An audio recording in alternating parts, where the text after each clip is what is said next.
his 11th last night. Josh Naylor's at first base, has the longest on-base streak in the American League going, 19 consecutive games. How about Rob Refsnyder in his first game in a month? Has 2 extra base hits, including a home run. Weston Wilson's at third, and Colt Emerson, 21-year-old at shortstop, hitting 9th. Eric Lauer beat the Phillies his first start of the second half. We were talking about it, 8 games with the Dodgers. They've won all 8 of them. This is a guy who had a 6.70 ERA with the Blue Jays, 3.35 since coming to L.A. Like I said, it's been perfect, a perfect relationship with the Dodgers and Eric Lauer. He's provided them starts and innings, and the Dodgers have provided him some tweaks, some suggestions. Throw that fastball at the top of the zone, and then use that cutter a lot more. He's been real effective, and you take a look at how is he going to go after this Mariner ball club. You look at that elevated four-seamer, and you go back to last night, there were a couple of those that were hit out of the ballpark, so that's going to be an interesting matchup. The cutter, the changeup, but for me, it's going to be, can he keep the ball in the park? And the Mariners, we're going to try and put it in the seats. Because that has been the issue for Eric Lauer. All 3 runs that he gave up against the Phillies came off of home runs. 1 of every 4 hits that he's allowed this season have been home runs. Yeah, 37 hits, 9 home runs. And you know what happened in Toronto. That was a real bugaboo. And it's really been the problem for the whole Dodgers staff the last couple of games. Giving up 15 runs the last 2 games, and 13 of the 15 have come off homers. They're finishing up the road trip in New York and then starting this homestand against Seattle. Case has been the same for Lauer just about every game. He's given up 3 or fewer runs all 8 games, and then he's gotten a ton of run support. Better than 8 runs of support.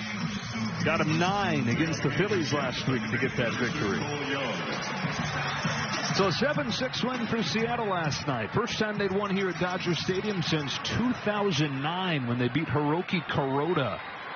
And we're all ready for game 2 as Cole Young climbs in on his 23rd birthday, leading things off for the Mariners.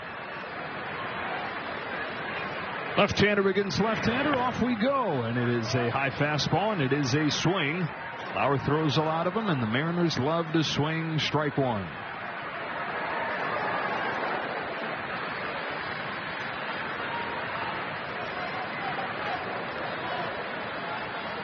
Young, the first-round pick a few years back out of the Pittsburgh suburbs, pops this one back and out of play, and it's 0-2.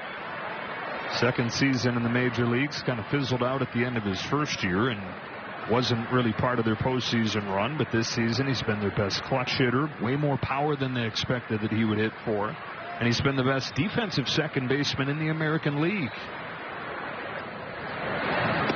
Strikes out on 3 pitches to open this game.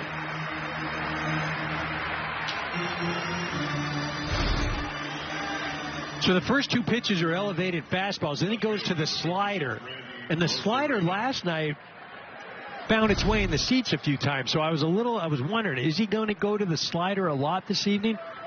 First time using it, puts him in the dugout. And if he gets 7 of those in this game, if the team collectively gets 7, then you get the jumbo jack tomorrow. There's another swing and a miss on Randy Arozarena, and this is weird seeing these swings and misses because Lauer gets tiny amount of swing and miss. 3rd lowest whiff percentage in the National League. Name of the game has been limiting hard contact, which he's done as well as anybody. 2-0 against the Mariners in his career with a 1.35 ERA. Last faced him out of the bullpen for the Blue Jays in the championship series last year. Pitched well. Ahead of Arozarena, 1-2. Lauer's in his 8th major league season. 31 years old. Former first-round draft pick of the Padres. From the Padres to the Brewers to Korea to the Blue Jays and now to the Dodgers. Home with a 1-2 pitch. Well, he's thrown 7 pitches. Mariners have swung at 6 of them. Right.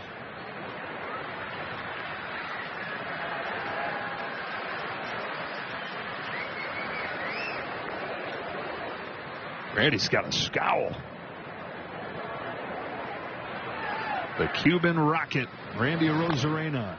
It's a big bouncer that Lauer waits for to come down. Chucks it to first. It's low, and Arozarena's aboard.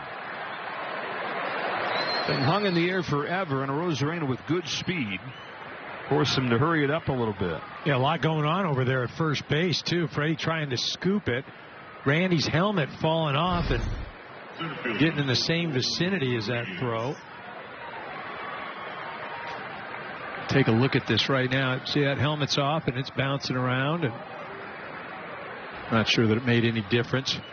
I'd like to have seen Eric Lauer kind of shuffle his feet going to first base. He threw it flat-footed and not able to make the play. And he is charged with an error. Up comes Julio Rodriguez, who takes way high and away for a ball. Rodriguez last night had the kind of game they're hoping to have more of from him. I mentioned it yesterday, but he had a huge month of May. Outside of that, though, just really has not looked like Julio Rodriguez. On this 1-0 pitch, and on the hands, a pop-up for Dalton Rushing. Does he have room? He does. 2 out.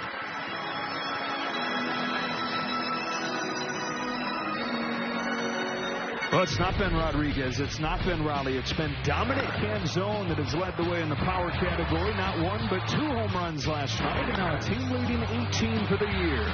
He's been consistent all season long. He's got a slugging percentage of just above .530. And this is a guy that at the beginning of the year, you know, he was in a matchup situation. He was never facing a left-hander, and he's worked his way into that situation now. Well, both those home runs yesterday came against lefties, against Robleski and then against Vesia. He made a change earlier this season where, as you can see, he's got a more open stance, that front foot way out open. It allows him to face the pitcher and have both eyes on the pitcher when he's facing lefties. A little bit Corey Seager-like, that whole head turned. But he says that's made all the difference for him.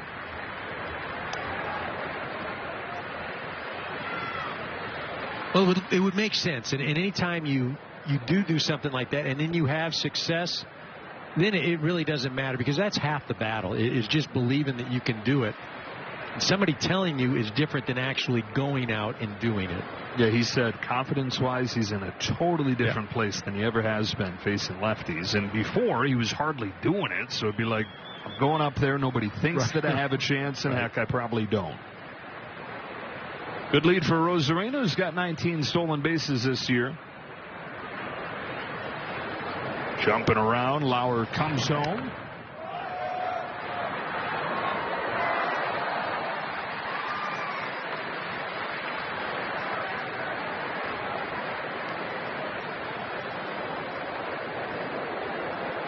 That error, by the way, was the first one this season charged to Lauer.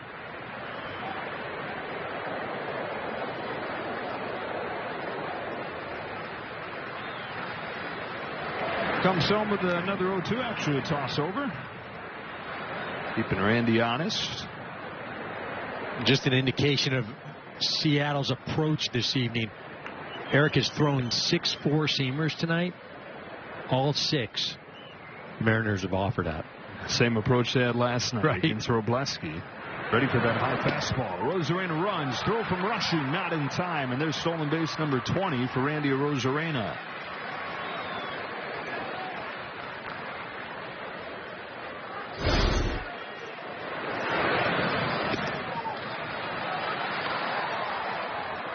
Rush never having a chance. It was a good pitch to throw on, but Rosarena had a huge start.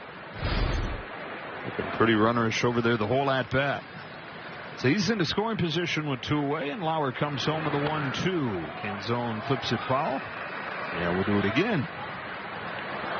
Dominic Canzone, first couple seasons in the majors, was a .210 hitter, back and forth between the majors and AAA. That was 23 and 24. Had a good year last year, and somewhat quietly since the start of last season, this is a .280 hitter with an OPS up in all-star territory, around .850.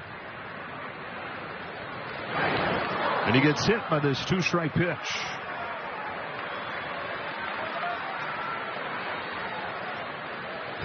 Just a curveball that kind of rolled out of Lauer's hand. Didn't get any bite on it outside of biting a little bit of that elbow. It's couple pitches that have gotten away from Lauer in this first inning. 2 on, 2 out, and Cal Raleigh coming up. Raleigh connected on a home run his first time up, but then 3 strikeouts after that. I am not messing around with a 4-seamer on the first pitch. Just because the Mariners have showed that they're going to be aggressive. He's an ambush type of guy.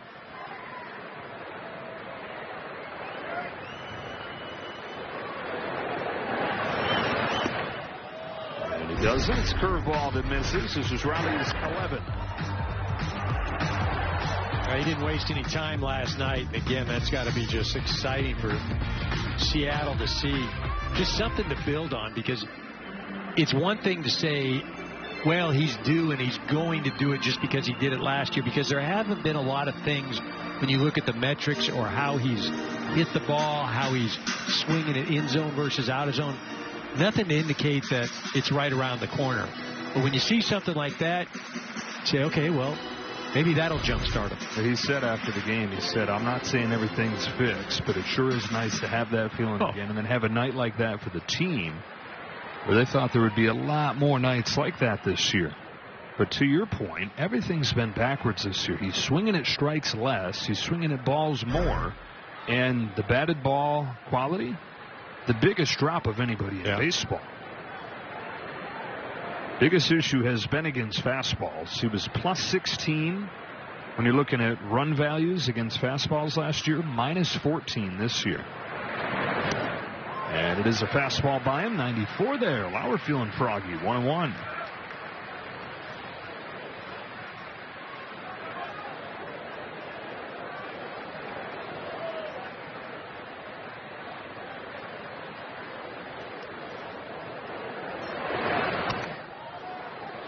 I mean, anytime you're talking to a hitter and you're asking him, like, how are you feeling, and, what do you feel is the most important? And if he's saying, oh, my hands, the most important thing is, are you getting a good pitch to hit? That's it. And if you're getting a good pitch to hit, then you can go down the road of other things. But you see both of those pitches that Cal went after, one was on the glove side of Lauer, in on the plate, right on the edge. That one out on the edge. And yes, those are strikes, but you don't need to be swinging at those things. So I guess I should have bold-faced the point that I kind of made as an aside. Chasing more, right. Swinging at strikes less. That's the whole name of the game, is getting that part right. Deuce is wild in the first. A 2-2 to Raleigh is fouled back. If somebody doesn't have the performance or the numbers, but you can look and say, well, he's swinging at strikes, he's not chasing, it's inevitably, it's going to change over time. You may have stretches of weeks or whatever, you're not getting results. But those are the ones you got to be patient. You know it's going to happen. But as you mentioned, if you're swinging at stuff out of the zone, it's inevitable that it's not going to be good.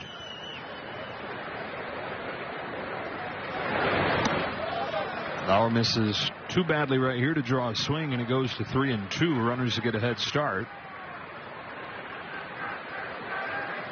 And the time to get to Lauer has been the first couple innings of the ball game.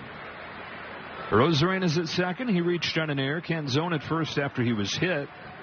And the 3-2 comes home to the big dumper, who lofts one down the line, foul. Yeah, sometimes you look at a guy that is struggling and you dig into the numbers and you can't figure out why, but you don't have to dig too deep to the underlying numbers to see what is beneath the surface numbers when it comes to Cal Raleigh.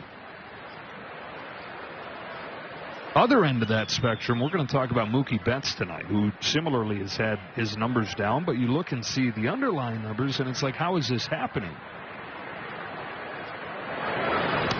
Raleigh's down swinging, got him with a cutter to strand 2.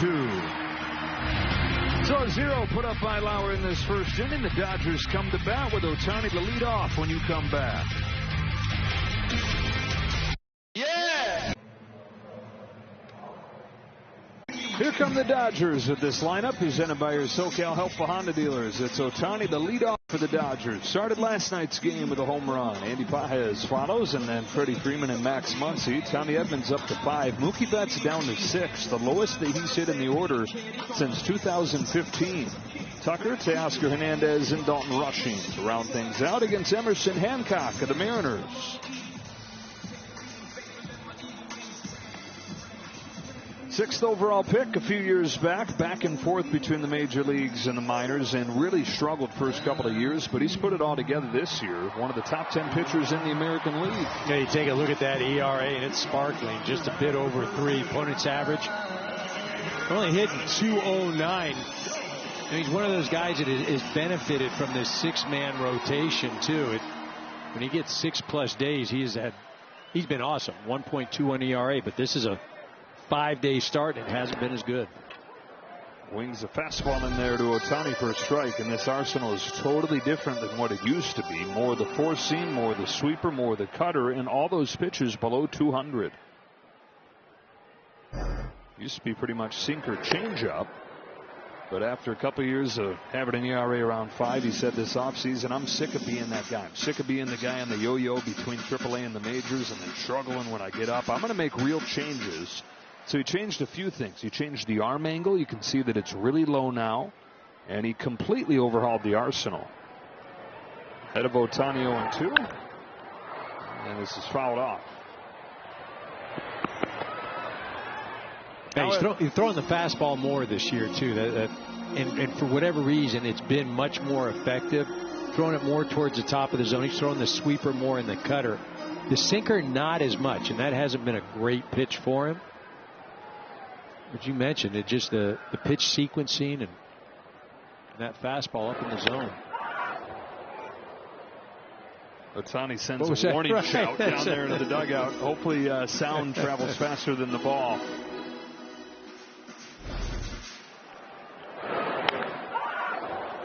Translation, look out. Got him with a high fastball.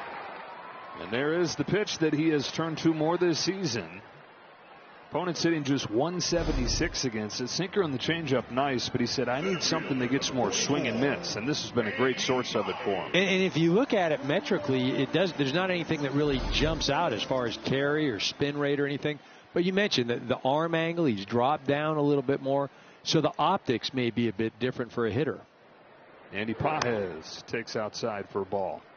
And works from the extreme first base side of the rubber. This is all inspired, he said, by watching Chris Sale start a game late last season. He started messing around with it. He said, why can't I be the right-handed version of that? Go to the extreme first base side, throw with this lower angle, and he started messing around with it.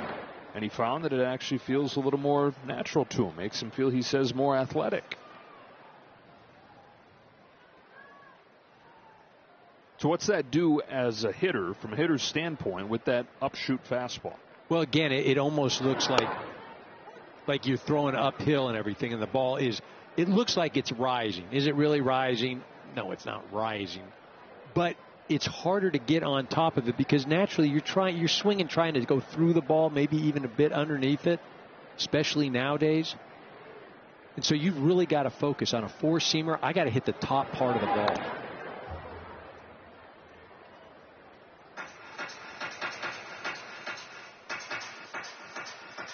The kicker is that lower arm angle, because again, the pitch probably has not changed as much as far as what it physically does, but because of that arm angle, it gives the appearance of throwing it uphill. Leaves this one over the plate for Pages. Hooked in the air, deep left field, and gone. It's another home run. Andy Pages with his first one of the second half.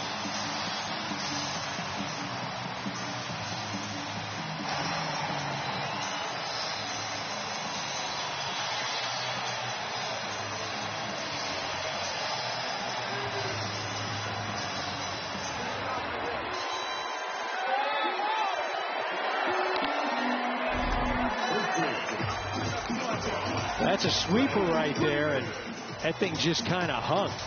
Didn't do much of anything. And I think that's the first one that he's thrown of the evening there. And granted, it's only the second hitter, but he's not happy about it. That is the wrong guy, first of all, to throw a sweeper to. Yep. Second of all, to put it right there. Andy Pages, a .345 hitter against sweepers, one of the best in baseball. Yet struggles mightily against fastballs, of which Hancock has 3 of. That pitch came in at 77 miles an hour, too.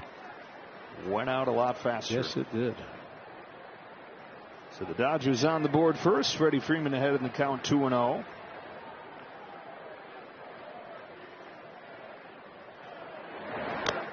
Singled yesterday, extended his hitting streak to 7 games, hitting .483 in that time. Certainly been on a stretch. Again, we've seen this over the course of his career. I think, though, he'd tell you last night he had a couple of at-bats that he'd love back. He extends it to 8 games with a bullet of a base hit into right. That's why I say, you know, they scored 6 runs. They had 13 hits, but it felt like it could have been so much more. They had the 3 double plays they grounded into. There's the base running error from Tucker in the 4th. 9th inning, tying run at 3rd, nobody out, couldn't get him in. Yeah, certainly a lot of opportunities last night. And again, it wasn't bad, but they could have taken advantage of the situations they had, and it wouldn't have even been a close game. Dodgers had 1-0. Freddie Freeman's aboard, and Max Muncy's up. Muncy had one of the 2 home runs for the Dodgers last night. He's hit 4 of them over the first 10 games of the second half, and against who's who list of pitchers. Of course, last night, tying him with you for the most home runs in this stadium's history. The home runs that he's hit in the second half against Garrett Cole, Zach Wheeler, Aaron Nola, and then Luis Castillo last night. That's 4 all-star pitchers.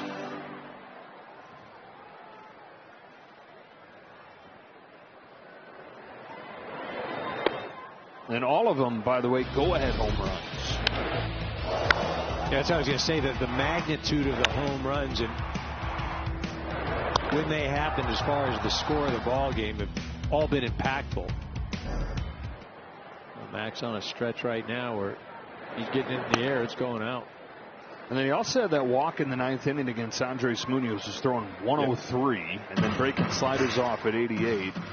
Aaron Bates told me, and I think a little bit hyperbolic here, a little bit of recency bias, but he said it's the best at-bat he's ever seen Muncy take. Stays alive right here. I mean, it was a great at-bat last night. There's no question. Just the situation, you know, the environment as far as who you're facing and laying off some close pitches, and no question. But I think on the flip side, that also trivializes some of the other at-bats Max has had in his career. If that was, there have been some real important ones in the postseason. Down on strikes here, 2 gone in the first. Another day, another multi-hit game for Tommy Tanks. Tommy Edman, 2 for 4 with a double and 343 to lead the National League. Yeah, it really is amazing that, you know, just coming back, there has not been any sense of struggle at all. He is just, and it doesn't matter. There hasn't been an overmatched at bat. Nothing. Just foul.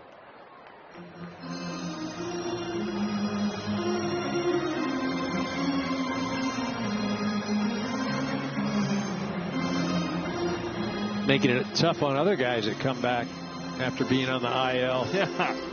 Making it look real easy.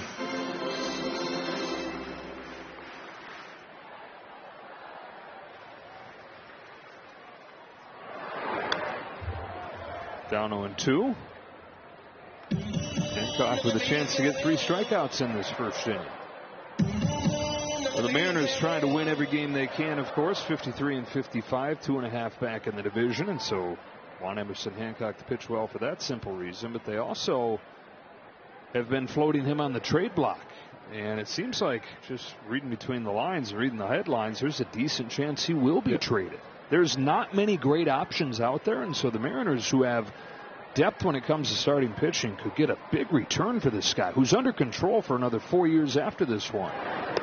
Strikes out Edman and gets 3 Ks in this first. But the Dodgers get the first run. Andy Pages with his 18th home run this year.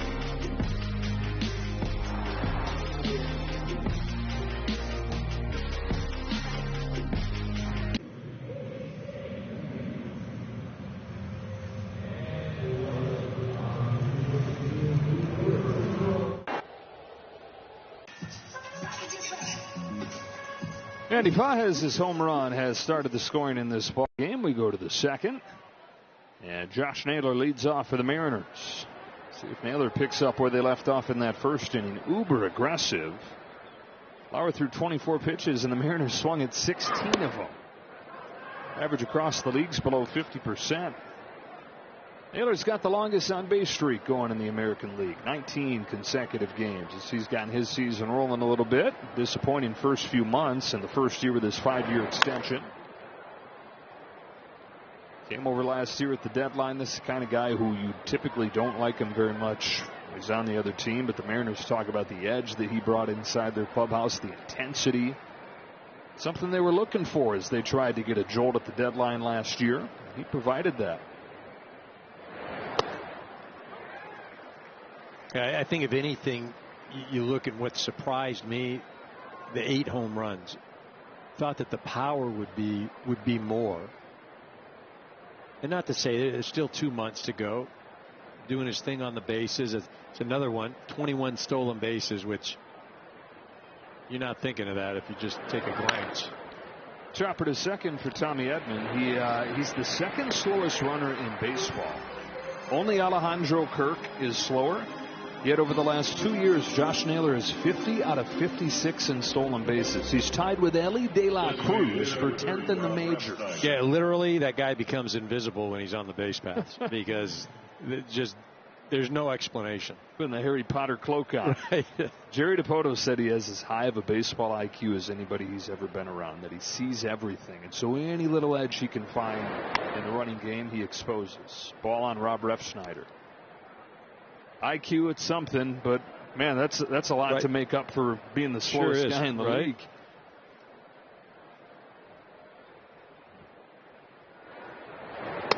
Refsnyder hadn't played in a month when Dan Wilson put him into the lineup yesterday. He had 3 extra base hits over his first 49 games as a Mariner. Then last night he had 2. He had a home run, and they had his first double of the year. Yeah, he certainly looked like the guy that demolishes left-handed pitching historically, and that's why they have him here. It just has not worked out up to this point, but man, he looked good last night.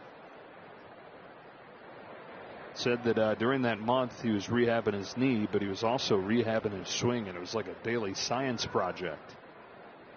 Trying one thing, take it, test it, see if it works, tweak it, try it again. Pops it up, foul ground, third base side, and it is out of play. Early on in this game, and one of the things that I've noticed, this Mariner ball club, yes, they're being aggressive, but swinging at a lot of pitches that are out of the zone. Lauer ended up getting Cal Raleigh on some pitches out of the zone. That one right there is out of the zone. But the Mariners right now, if it's moving, they're swinging.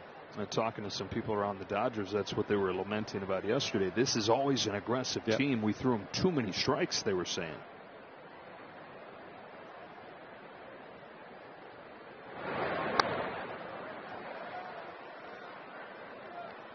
And it's all situational, right? It's all contextual, but there are certain guys in this lineup especially that they helped get hot by giving them 2 juicy strikes. Right, and I think it's again, that you're not trying to throw it over the plate. You're trying to hit, and it just goes to show how hard it is to execute. Chopper to Max Muncy. Long throw in time, 2 out. Skipping it over there to get Refsnyder. A good job by Max, because if he catches that and then tries to shuffle and then throw it as hard as he can over there, probably doesn't make the play because of having to shuffle his feet. That way he uses the ground, gets rid of it quickly, doesn't have to put a ton on it, just make it catchable for Freddie. A nice play by Mr. Muncy. 2 groundouts for Eric Lauer. One night after it was rocket after rocket really for both these teams. Lauer doing what he's often done, and that is limit hard contact. Starts Weston Wilson with a changeup that misses away. Wilson, who they acquired from the Orioles earlier this year, was 0 for 4 yesterday. Just 194 since coming to the Mariners. Back-to-back changes, 2-0.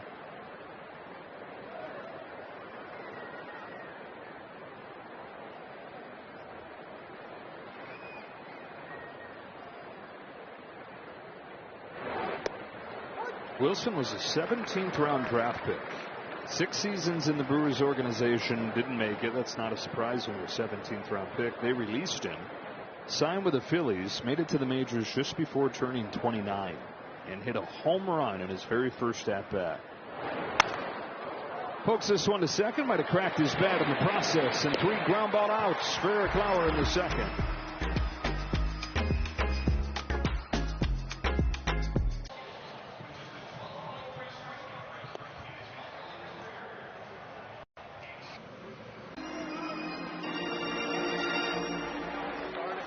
The MLB Journey to 30 sweepstakes presented by T-Mobile is the ultimate bucket list. Enter now for your chance to win trips to all 30 ballparks. Visit MLB.com/Journey to 30 sweeps. We were talking to you, Kay, about you dig into Cal Raleigh's underlying data, and it's obvious why he's had the huge drop-off that he's had. It's shocking, but it's obvious. Then there's Mookie Betts, who has really struggled lately overall, and is hitting just .228 this year. But then you dig in on him. Elite swing decision still, just as much contact as ever, which is as much contact as anybody. And then when he does put it in play, it's the best batted ball quality that he's had since he was runner-up for MVP in 2023. But there's the biggest negative gap between his actual batting average and expected batting average of anybody in the National League. So that's a lot of statistical evidence of some things not going his way lately. Yeah, right now 44 points differentiate what he's hitting and what he is expected to be hitting. And so if you're Mookie, you're looking at that. You're saying, all right, look, I'm hitting in some bad luck. I've got to continue to do what I'm doing. But the reality is when you go up to that batter's box and you're looking at that scoreboard, it doesn't say expected versus, it just says 228. And you're just like, man, oh man, this got to change. And that's the beauty of this game. You just got to go out there and you grind every day, and you look and see where you are at the end of the year.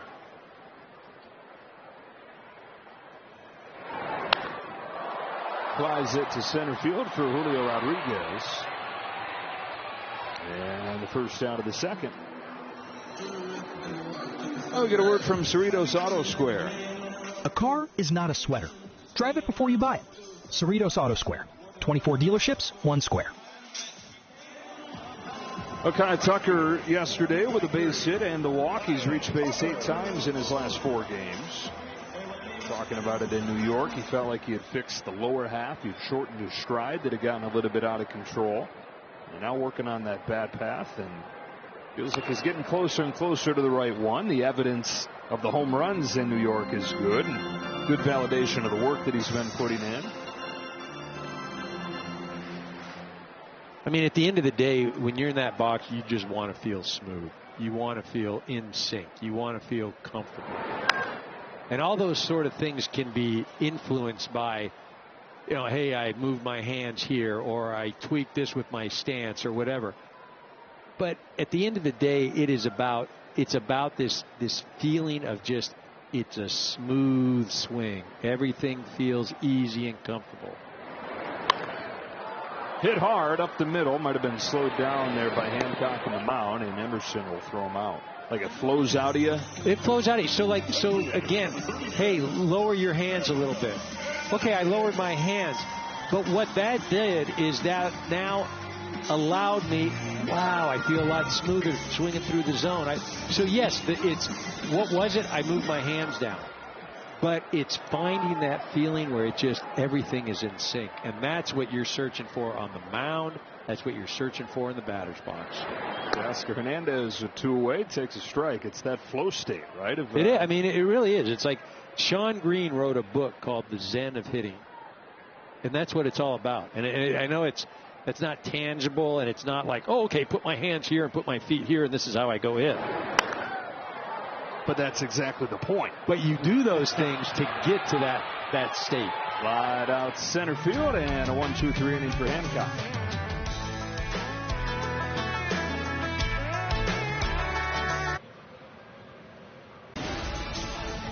Back-to-back world champion Dodger baseball on Sportsnet LA is brought to you by your local Kia dealers. Visit Kia.com to discover movement that inspires. Lights taking effect over Dodger Stadium on a Wednesday night in Los Angeles. Andy Pages with a solo home run. The difference in this ball game. Couple hitless innings for Eric Lauer so far. Faces 9-1-2 in the Seattle lineup here. And pours in strike one to Colt Emerson, who just turned 21 years old about a week and a half ago. Signed a $95 million contract before he played in a major league game.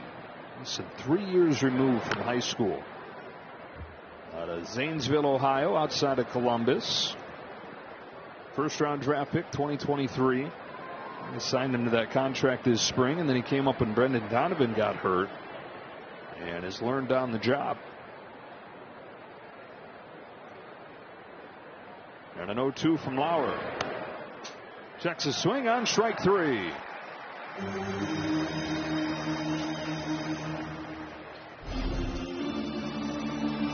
Well, Eric Lauer made quick use of the young rookie.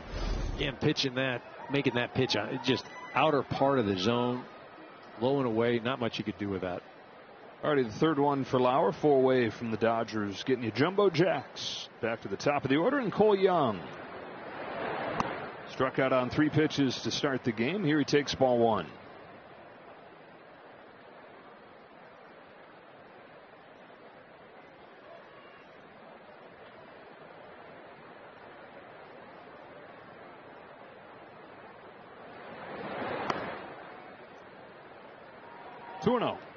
First time through, we've seen Seattle be aggressive. They've attacked out of the zone. Eric Lauer is not allowed any hard contact.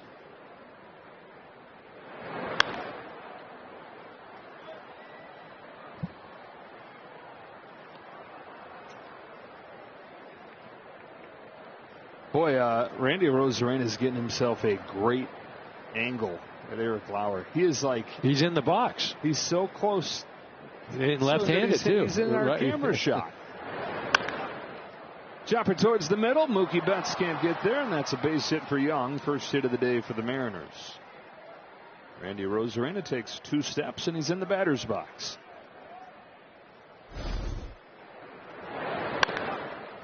Yeah, Mookie does a nice job. He's laying out just a little bit too far to his left. No way he would have had Young even if he fields that.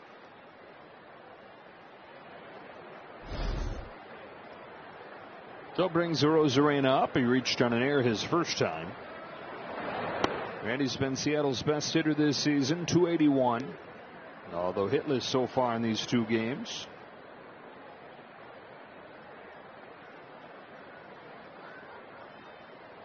.31-year-old in his 8th year, headed into free agency this offseason. Yeah, who came up and set the world on fire in that 2020 postseason with the Rays. He was the postseason star, helping them win the pennant, and then won Rookie of the Year.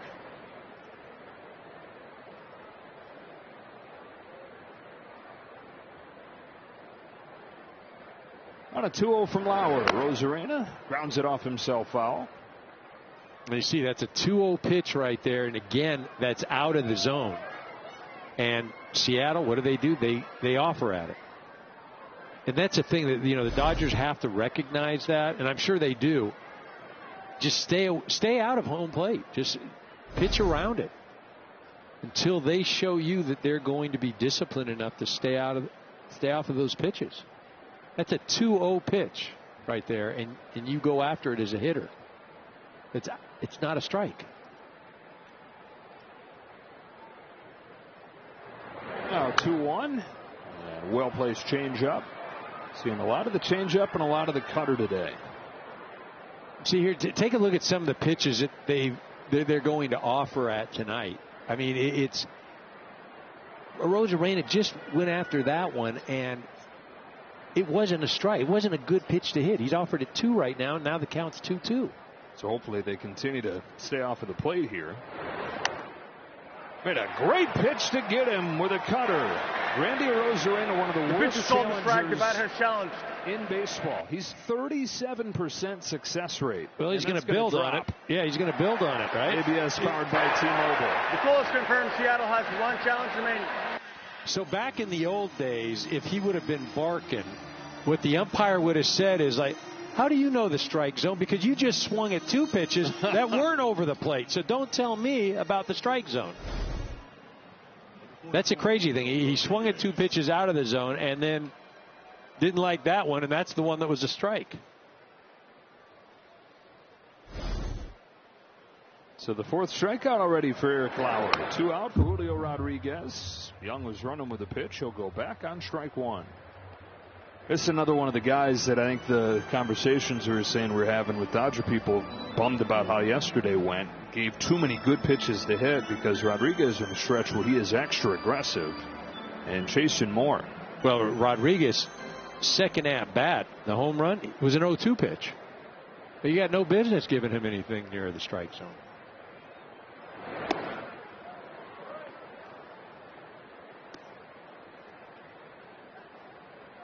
Julio, the guy that arrived and really represented the hope for the Mariners. They hadn't been to the postseason in decades, and he helped get him there. Won Rookie of the Year as a 21-year-old. Signed a big-time extension. So with that hope and that early success, then comes some added pressure. With the contract comes some added pressure. And it's kind of a complicated feeling that Mariners fans have about him because they'll see flashes where he's that guy that helped get him back to the postseason. You'll see months where he's the best hitter there is, the best player there is with everything he does well, but then too long a stretches where it goes away. I think one of the things, though, at least right now, where for me, Julio gets a little bit of grace. You know, he's coming off the IL, and he was on there because of the concussion protocol, and you just never know how that impacts a guy. And they can come back and play, but you have no idea. And I think it's going to take some time. There's some flashes there, but the consistency hasn't been there. On this 1-2 pitch from Lauer, Rodriguez takes very high. Out of Loma de Cabrera, Dominican Republic, small town on the Dominican and Haiti border. Same town that produced Rafael Furcal.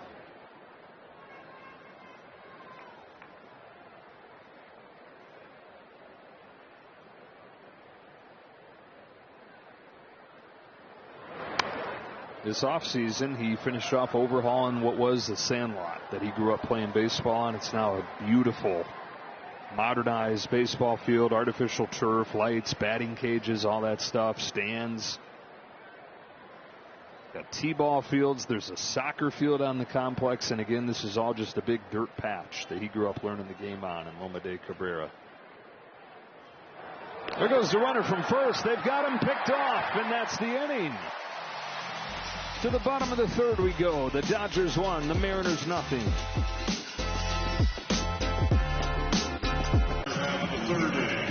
Take a look at this pickoff and how it was executed. Freddie on first base.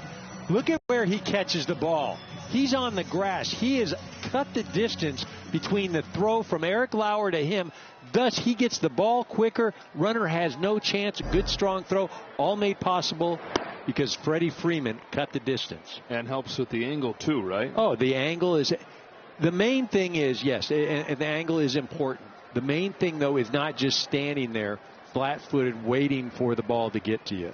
If we watch closely, as rushing and sends one in the air to deep left field, back goes Arozarena onto the track to make the catch. If we watch closely, would more first basemen do it the other way than do it the right way?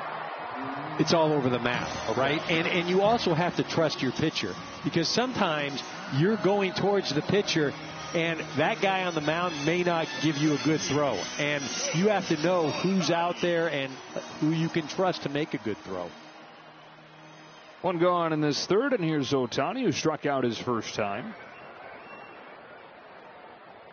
First one from Hancock, outside for a ball. Ohtani talked after the game last night, which is newsworthy. First time he's addressed the media in a few weeks, and said that the shoulder, the biceps, is actually bugging him more than the knee. Swings and misses, 1-1.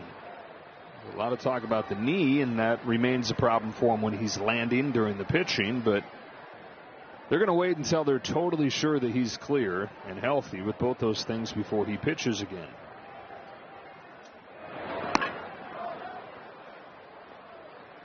Yeah, I don't think it was a surprise, really. You go back to that last start against the Padres on July 3rd. And, you know, after the game, he mentioned his bicep. He even pointed in the post-game interview. He said, you know, my arm. And that was also the game that, you know, you look back on it, and I remember watching it. It was a 4-3 ball game, and Miguel Rojas pinch hit for Shohei in the 7th inning of a 1-run game. Now, I'm thinking, well, maybe it's against Morejon, lefty, you know, so guy on first, 1 out, and he wears out Morejon. So you knew that there was a lot more to it than, you know, hey, I'm going to get him off his feet or whatever. And then, like I said, after the game, he mentioned his arm. He just flat, yeah, you know, bicep. We didn't hear another thing about it till today. So I don't think it's not something that just happened. But the best part about all this is he's going to take care of it. Now, what he's taking care of, I don't know, but he's going to take care of whatever it is. And he talked about how he feels afforded that opportunity by them having the big lead that they have in the standings. And not wanting to jeopardize his ability to hit. Andrew Friedman was talking before the game today, and he said we want to get guys back to stay back. You don't want to bring guys back and then have them have to go right back on the IL. There's a bullet of a base hit to right for Ohtani, who's hustling out of the box. He'll hang on with a single. Because you're getting to the stage of the calendar, especially where if it's not get back to stay back, you might not be back at all for the postseason. Well, and that's the thing is, you know, you look at you haven't pitched for almost a month now, so then you're going to talk about the buildup, and I understand, yes, he's doing some things to try to keep that arm healthy or whatever, but when the arm is the issue or is one of the issues, you know, there has to be some concern.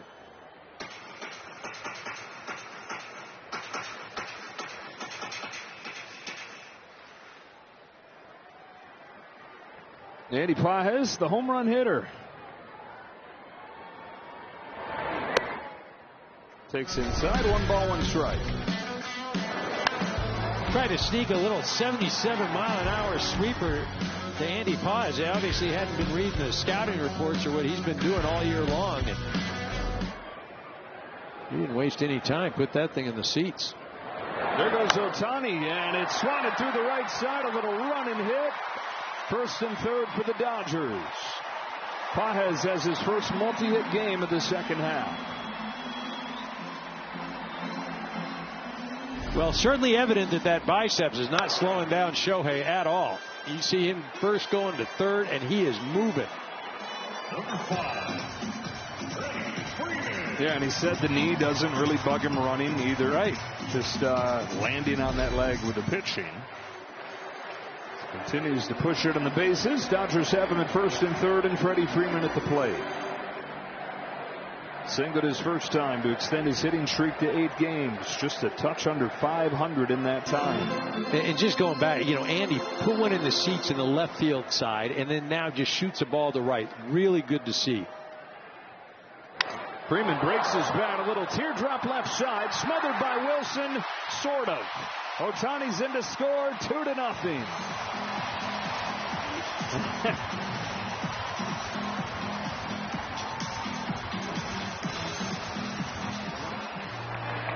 Well, we're at home right now. You got to score that a hit. Or you hope you score that a hit. Yep, they gave him a hit. That was destroyed.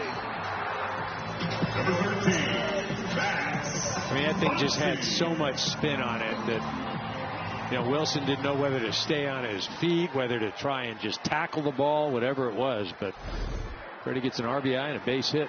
Closer to 3,000. I think it's closer to tackle than it was to speed too for Wilson. Oklahoma drill over there.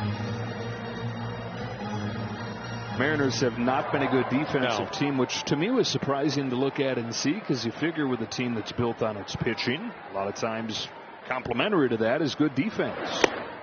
0-2 on Muncy. Yeah, you figure with the athleticism. You know, I do believe, though, they missed Donovan for quite a while. They signed him, coming over, got a hold of him from St. Louis. He's been hurt. Should be back soon. Yep.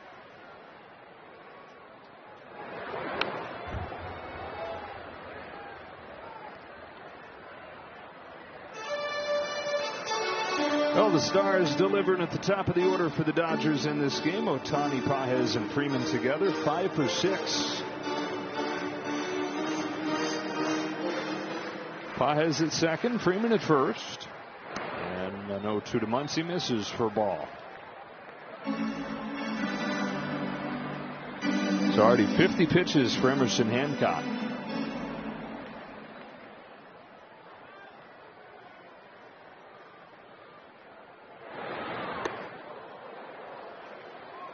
It's out of Cairo, Georgia. Pitched at the University of Georgia. First round pick, 6th overall pick of the Mariners, who have drafted really well, drafted and developed really well when it comes to their pitching. A full homegrown rotation.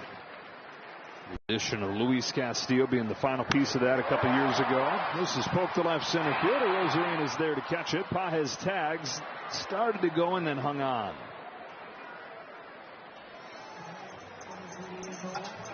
Well, second time through the lineup for the Dodgers, and it's the first time anybody's been retired. First 3 hitters all on base after seeing Hancock for a second time. Max hit that ball well. Now batting for the Dodgers, number 25, Tommy Edman. 2 on, 2 out. Tommy Edman struck out on a back foot breaking ball his first time. Yeah, just 3 pitches as well. Odd to see. Drops the average all the way down to 340.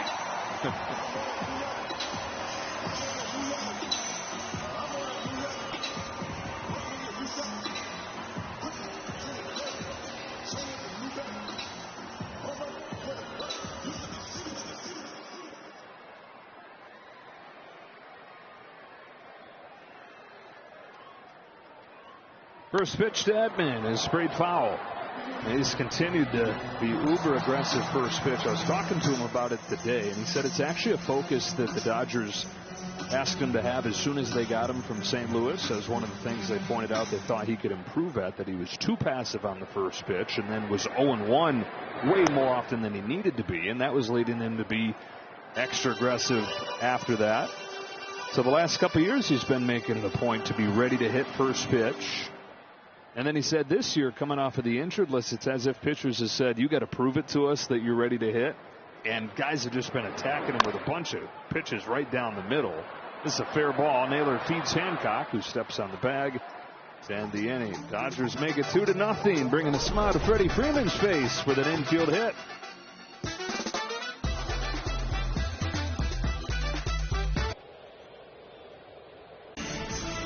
Back-to-back world champion Dodger baseball on Sportsnet LA is brought to you by Jack in the Box. Jack's new Philly-style bonus Jack combos, shaved steak, grilled onions and peppers, and melty cheese starting at $5.49. A run in the first, a run in the third for the Dodgers. Just 1 hit against Eric Lauer as we move along to the 4th. Julio Rodriguez was up there with the final out made on the bases last inning. First pitch, flies it to right for Kyle Tucker. You take a look at the Mariner hitters tonight as they've approached Eric Lauer. They're swinging it a lot out of the zone. And that's something that Eric has continued to attack. Doesn't need to throw it over the plate because these guys are helping him. And until they prove differently, stay out of the strike zone.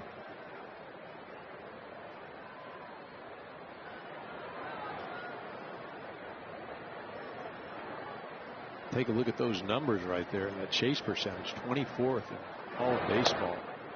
Again, to simplify this game, it's a battle of home plate between the pitcher and the hitter.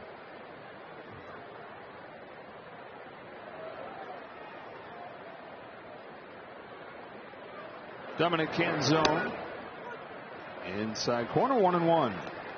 Hit by pitch his first time.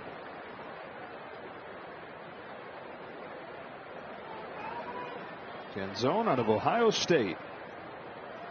Talking about the turnaround he's made. 210 his first 2 years, 280 the last 2 years with a bunch of power. And he said it was a mindset shift of, I'm going to stop trying to pull everything off of the foul pole and just have that old school hit it hard up the middle approach.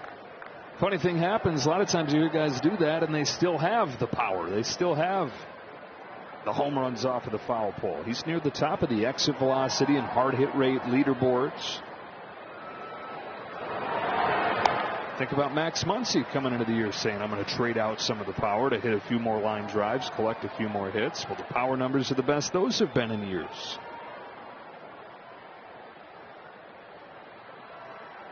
Power ensues. 2-2. Just outside, and the count is full.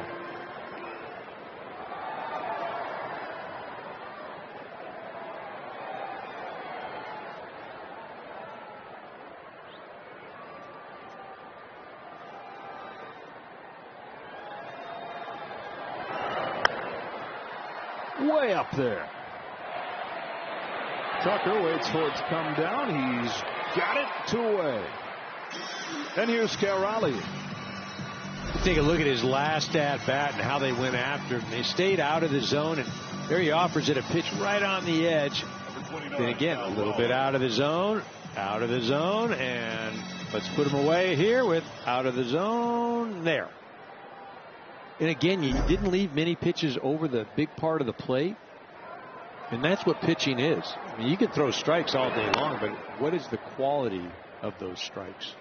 Boy, I didn't know you had the play-by-play skill in you there. That's pretty good.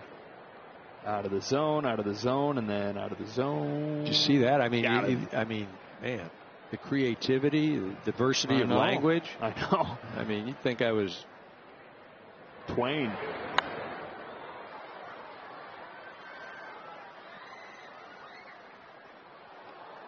Hemingway. Steinbeck. I love it.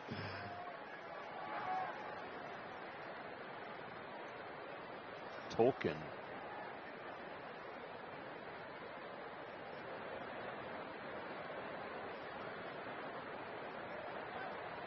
You're not going to keep going. You're going to keep playing the game. No, I mean, probably somebody can play. You know, somebody's going to complain, right?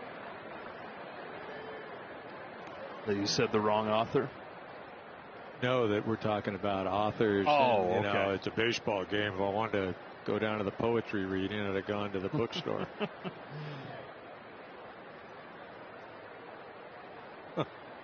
Dr. Seuss. Drive to center field. Pages back at the track. He's got room. To the bottom of the 4th we go. The Dodgers 2, the Mariners nothing.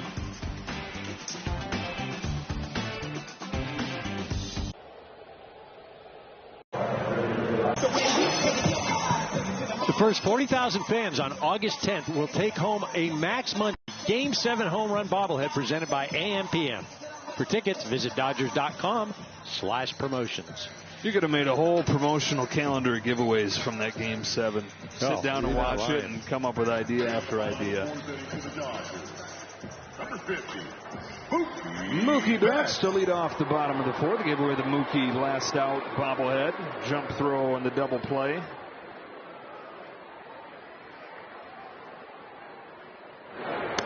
Wonder if we did count how many Game 7 related giveaways there are, right? So there was a Miggy Rowe, right? There was a Yamamoto. Betts has a base hit to center field. There we go. Didn't hit it right at somebody.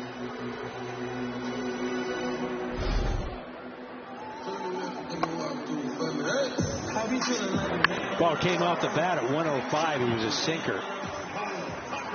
Shoots that thing up the middle. And no play for Emerson. Brings up Kyle Tucker. Grounded out his first time.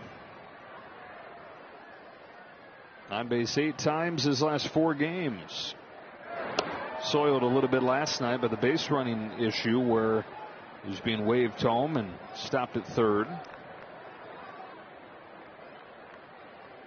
Dave Roberts today made a rare appearance in the hitters meeting after that last night and said, look, not just that play, but that's just the latest play and a stretch of way too many of them. Flies out to right field right here. He said really about a month having too many base running issues across the lineup. And Dave said to the group, I know we had a really good trip. I know we have the best record in baseball, but let's remember that a big part of what has made us good this year, has made us different this year, is doing the little things right. Enough of letting that part of our identity slide. And so we were talking about this the other day. Dave's not going to be in there every time there's a mistake, ripping a guy. It's a long season, but when it gets to the point where he feels like something needs to be said, he's going to go in there and do it. And especially this part of the calendar where he's now looking and seeing, okay, you can kind of start to see October coming down at the end of the tunnel, 2 months away. He wants to make sure it doesn't spiral any further. Hernandez fouls it off 0-2. Well, and that's one of the challenges he has this year is keeping the guys focused on what's going on at that particular time and trying to play a high level at the end of July, at the beginning of August, 2 or 3 weeks ago, because it is so easy for all of us just to say, well, when October comes, that's when we get going. Doc knows a lot better than that. There was another thing Andrew Friedman was touching on today. He said that, he always thought about you win a championship. Everybody you talk to that wins a championship talks about the complacency that tends to set in, and so he's been on guard from that. And he said one of the most impressive things about this group is that the work these days is no different than it was before they won the first of these 2 championships. I think one of the things, though, I'm not going to say it makes it easier, but where you avoid the complacency is you're battling hard for number 3, because you win number 3 in a row, that puts you in baseball lore, and that's your carrot. So if ever there is complacency, the core of this group won't let the rest of them just, hey, well, we won last year, or, hey, we're really good. No, we have a goal that is really probably bigger than the previous 2. Something that's never been done in the National League. 3 consecutive world championships. The A's did it in the 70s, and then the Yankees have done it a few times. Did it 98 to 2000. They won 4 in a row in the 1930s. They won 5 in a row from 1949 through 1953. No National League team, though, has ever three-peated. Yeah, the A's did it. They stamped their 3rd against the Dodgers in the 74 World Series. You're always going to have carrots, plural, right, that individual guys are playing for, but the fact that it is a unifying carrot, for sure. Extra strong pull to it. It's a powerful carrot. That's a powerful drive to right center field. Rodriguez on the run, can't get there. Betts is stopped at 3rd. Hernandez into 2nd. I think Rodriguez held up a little bit at the last moment, seeing Canzone in his peripheral there. Yeah, I think seeing Canzone and that wall closing in fast. Julio just not as comfortable here as he is at his home ballpark. Yeah, I think he just didn't know where he was relative to the wall. With Canzone entering into the picture. But again, that's where the unfamiliarity comes into play, and Dodgers have an opportunity to score 2 with 1 swing of the bat. Dalton Rushing at the plate, takes top of the zone for a strike. Dan Wilson brings the infield in for the Mariners. Rushing hitting above 400 over his last 5 games and out the first time, but good looking swings and a high fly ball to the warning track the other way.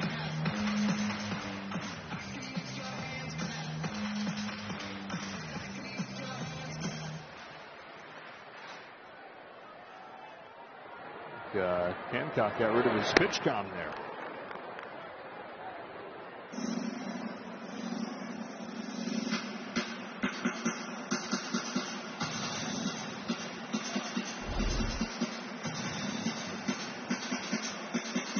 We'll do it old school, right? Remind me, one finger means what?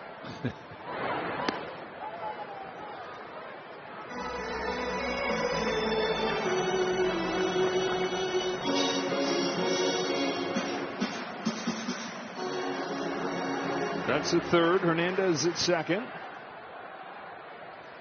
1-2 to Dalton. Rushing is fouled off.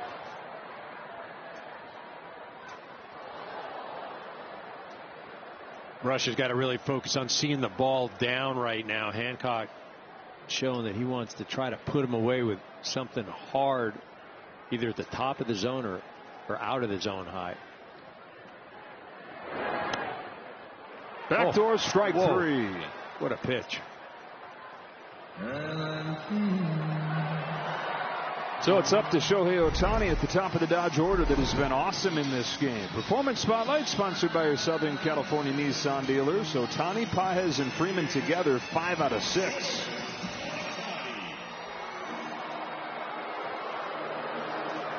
They're going to put Ohtani aboard. Intentional walk and bring up Andy Pages.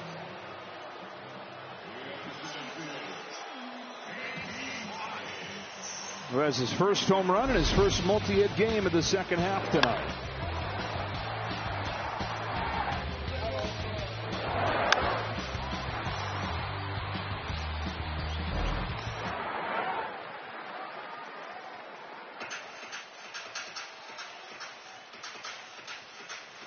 Team leader in runs batted in. He's got 70 with his home run in the first inning.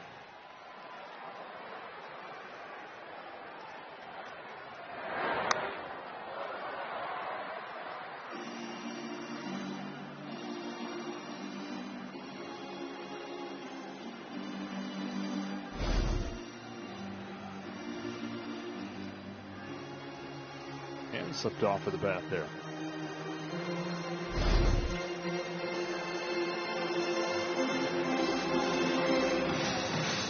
They'll reapply, make sure that doesn't happen again. That single to open the inning. Hernandez with the double. The intentional walk to Ohtani has loaded the bases for Andy Pages. Hancock's 1-1. Pages swings through a fastball. Strike 2. They got him to 2 strikes in the first inning, then hung a breaking ball. You don't figure he's going to give him another shot at that. I mean, I just don't know how he doesn't go with something hard here. You know, you can move it around the zone or throw it outside the strike zone. But if I'm Andy, I'm battling here for the fastball, the 4-seamer, or the sinker. That's what I'm looking at.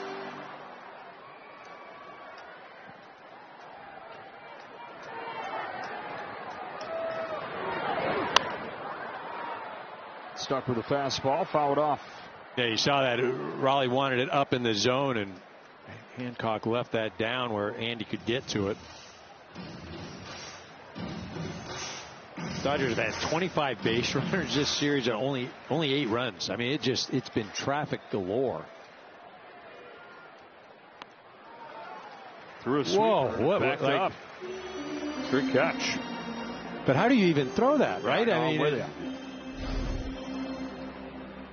first at bat, he put that in the seats.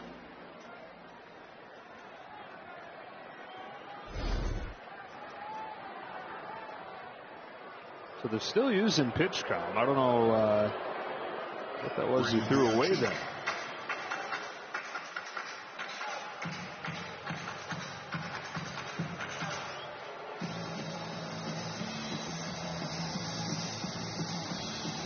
Raleigh's out there to talk with him, and we get a word from Kia.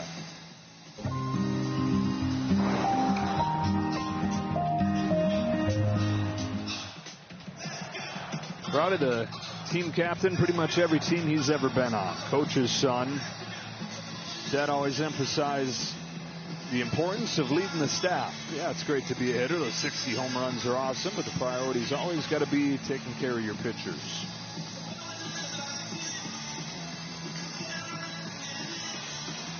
Two balls and 2 strikes on Andy Pages. Golden chance for the Dodgers here. Day after they had a bunch of them and couldn't quite cash in. And lost by a run. Chance to break it open here. Pages grounds one left side, and it gets under Wilson. Everybody's safe, and it's 3-0. 2 of the 3 runs for the Dodgers were hit at Weston Wilson. Neither one would have been an easy play. Both of them, though, makeable. I mean, that ball was not a hard hit ball. 89 miles an hour, and Wilson had the range a little bit, but yeah, that's a makeable play. I don't even know that he needs to go to his feet. I mean, go to the ground. I mean, it's 2 balls over there. You mentioned it. You know, Freddie hit one earlier, and then that one right there. And now they've got to deal with Freddie again. 2 more hits today. He's got his average back above 300.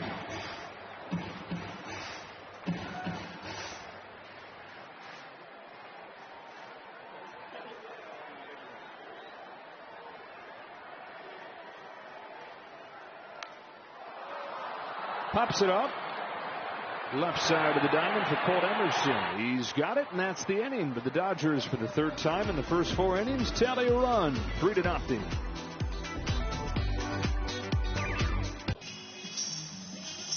Happy Dodger birthday, and I know he's got New York Giants stuff on, but he did play for the Dodgers. Happy Dodger birthday to Jack Chief Myers, they called him. Born outside Riverside on a Native American reservation. As a teenager, got hired by a railroad company, and that's how he said he got big and strong swinging a sledgehammer, but he also played for the company team and got better playing baseball. Got to go to Dartmouth as a result of his baseball. Went from there to the New York Giants, where he was part of 3 pennant-winning teams. On to the Dodgers at the end of his career. And Chief lived to be 90 in his later years, even though for most of his career he was with the Giants. It was the Dodgers that he had a soft spot for. Walter O'Malley would invite him on trips with the team. So Jack Chief Myers, happy birthday wherever you are. Naylor to lead off this 5th for the Mariners. 4 scoreless innings for Eric Lauer, who's doing it yet again. His 9th game with the Dodgers. Hoping they can move to 9-0 in games that he pitches in. Fly ball center field, routine for Andy Pages.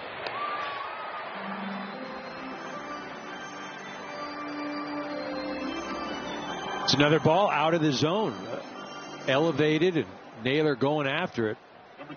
Lauer just doing a great job. He and Rush both recognizing what Seattle is doing or not doing offensively and just continuing to exploit it. 1 out. Here's Rob Refsnyder. Seattle has just 1 hit in this game after they exploded for 5 home runs yesterday. The lone hit, a single from Cole Young in the 3rd. Well, I think you said it earlier, Joe. Dodgers threw too many strikes last night. Straight up. When it comes down, Dalton rushing will make it 2 out.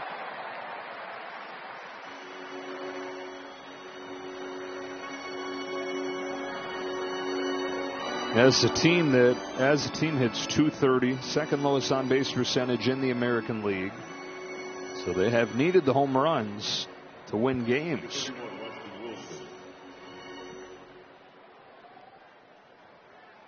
Rough game for Weston Wilson defensively. At the plate, he's 0 for 5 over the first 2 games.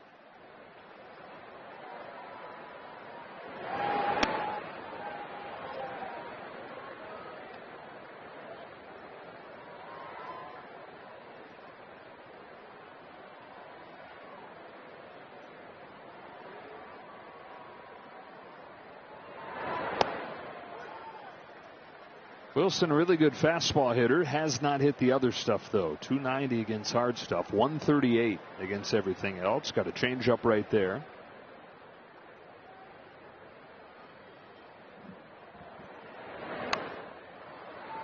Yeah, a cutter right there. 1-2.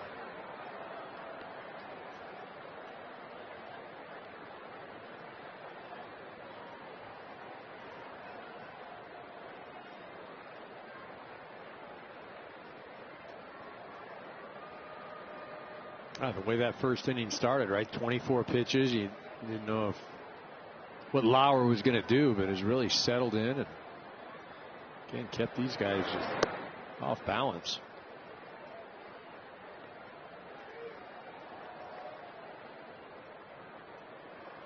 And he's able to get Wilson. You're looking at what, 12, 13 pitches per inning after that 24, 25 pitch first.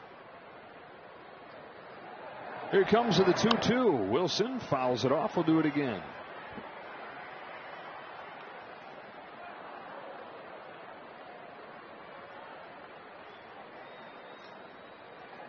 Three or fewer runs in all 8 games that he's pitched in.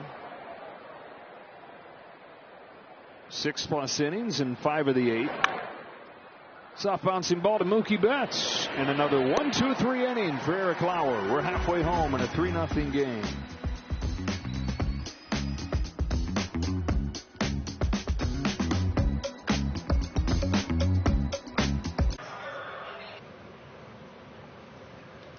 Back-to-back world champion Dodger baseball on Sportsnet LA is brought to you by your Toyota dealers. We make it easy. Single runs in the first, the third, and the fourth for the Dodgers. We go to the bottom of the 5th. Out hitting the Mariners 8-1 in this game. Muncy, Edman, and Betts coming up against Emerson Hancock. Starts him with the changeup for a strike.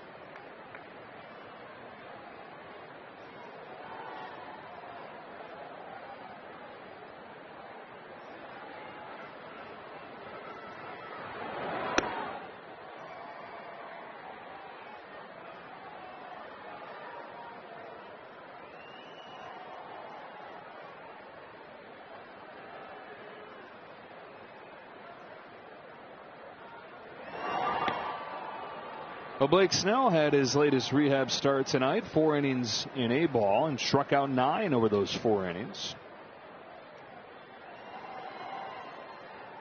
Not out of the question that he would return this weekend or in line with his next start, but we'll see. Back to a conversation Andrew Friedman had with the press today, which is we're going to get guys back to stay back. Want to make sure he's fully ready to go before they do that. Grounded to first for Josh Naylor, who feeds Hancock for the first out. Well, that's the beauty of the Dodgers situation, right? There's no urgency. They can do it completely on their own timeline. Tyler Glasnow and Blake Treinen both through live BP today. And rehab not too far in the future for those guys. The news on Will Smith has been good this week. He started baseball activity. There's the final line. I know it's A ball, but sweet. Strike on Tommy Edman. Well, certainly better than the alternative, right? Yeah. You would 9 hits, 1 K. 4 walks. Oh, boy. Video game looking pitch. I mean, that one came close to hitting him. It's like where this thing ends up. Like, whoa, whoa, whoa. It's almost a back leg. That's like an AI created curveball. Right.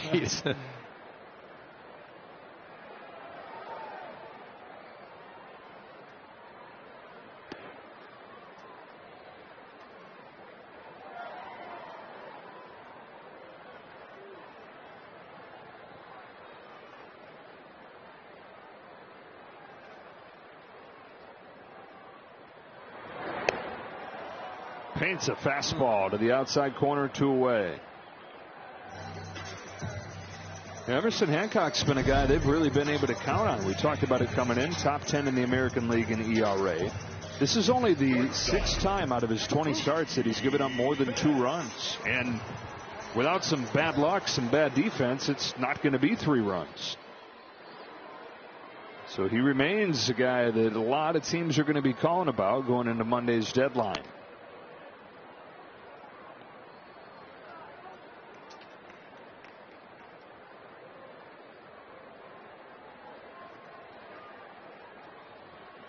Mookie singled to start last inning, came in to score. Up 2-0 here.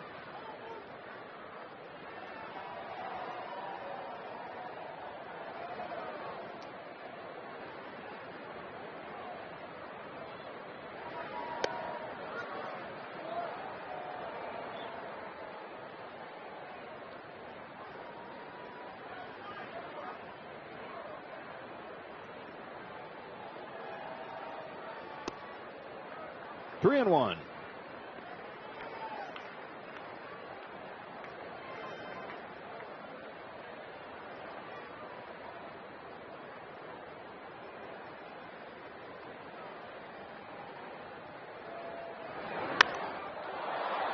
Fly ball right center. Had a good sound, but he just got under it. Canzone will put it away to end a 1-2-3 fifth.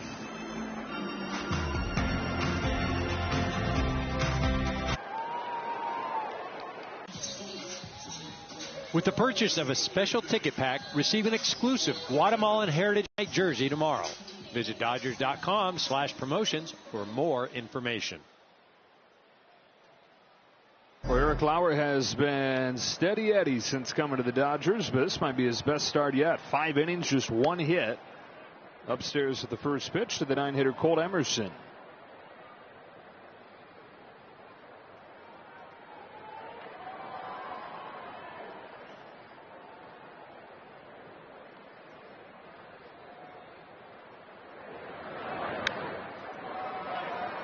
EK. Oh, man, he almost had a shot at redemption, and you were ready. Back feeling a lot better. Right. Didn't see me fall out of the chair or get out of the way. I just stood my ground. I even stuck out my right hand to make the catch. Ball just didn't find me.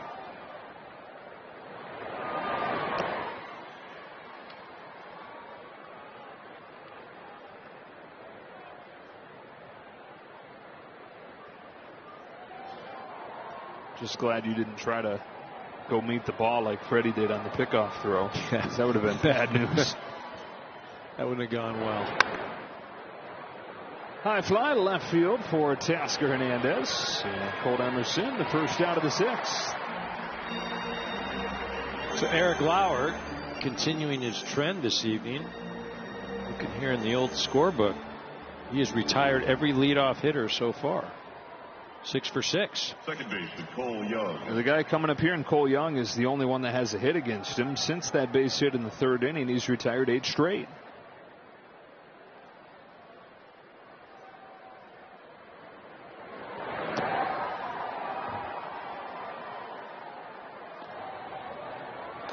Edgardo Enriquez begins to throw. You know, we've talked about Hancock a few times for Seattle being a target for other ball clubs come trade deadline. And the reality is Dodgers are going to get a lot of phone calls on this man right here. Which is interesting because, you know, with the state of the pitching situation, you've got positive news, but you don't have anything concrete.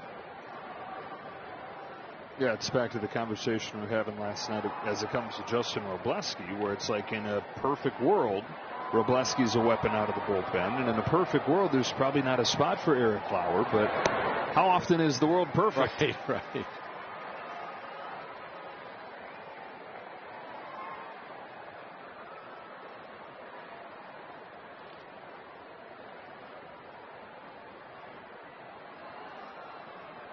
Comes home with a 3-1 pitch and misses away with a cutter. That's the first walk that he's issued. Young has been aboard twice, and the inning continues for Rosarena.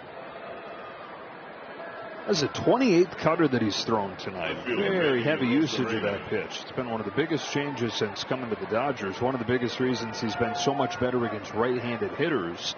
And tonight, Seattle's 0 for 8 against that pitch.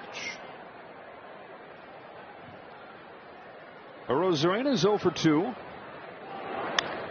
Bounces one to short for Mookie Betts. 6, 4, 3, double play, and 6 scoreless for Eric Lauer.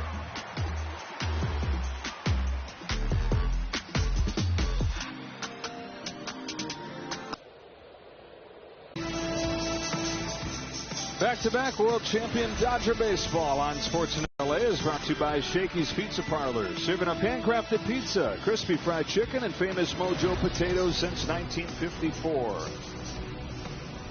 Bottom of the 6th inning, the Dodgers have a 3-0 lead, and they're into the Seattle bullpen as Michael Rucker comes on to pitch. Take a look at those numbers. 4 strikeouts in innings pitched, 3 home runs allowed, but hitters are hitting a comfortable 250 against him.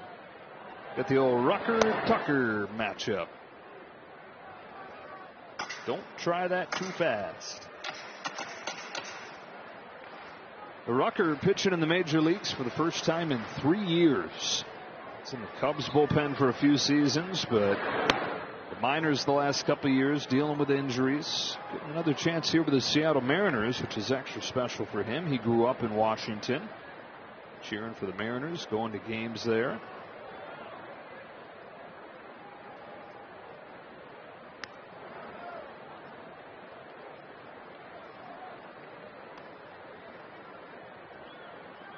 Penn was the key for the Mariners last night to get the home runs that steal the headlines. They hit 5 of them, but they had 3 perfect innings leading into Munoz in the 9th.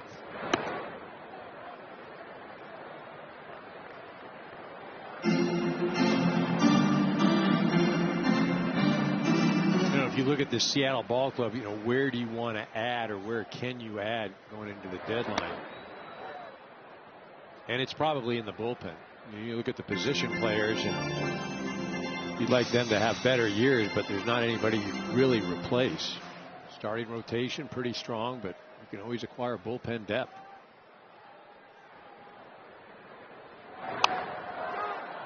Tucker hits a high pop fly into shallow right center field. Upset with himself. Thought he had one to hit right there. Came zone to catch it for the first out. Yeah, you said it, Joe. Look at this. I mean, he throws the bat down and talking to himself. Again, no doubt it's been frustrating, but you can't worry about what's gone on in the past. You can't worry about what the numbers are going to look like totally. You have to take the Mookie Betts approach from last year, where he just said, hey, look, my numbers aren't going to be what I want them to be, but I need to do everything I can to help this team win a World Series. And that's really the approach mentally that Kyle has to take. And I'm sure everybody here would be ecstatic if he can just go out and be Kyle Tucker the next 2 months. Who cares what he ends up as? This is as much visible frustration as we've seen from him. And you know that there's been plenty of it under the surface in his first year in LA.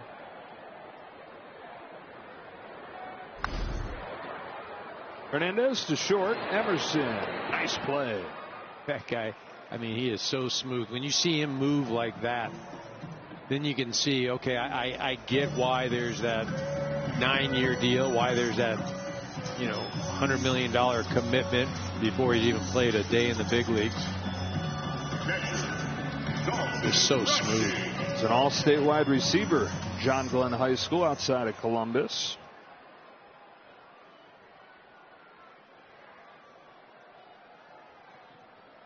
Two up and two down in the 6th inning, and here is Dalton Rushing, who's 0 for 2 today.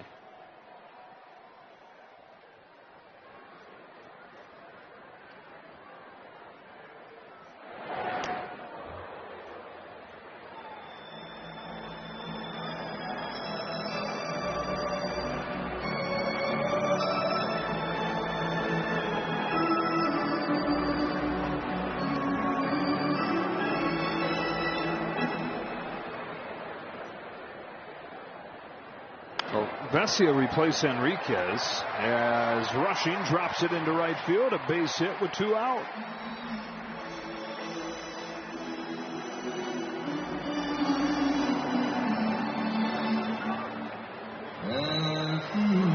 And it gets Ohtani to the plate here in the 6th.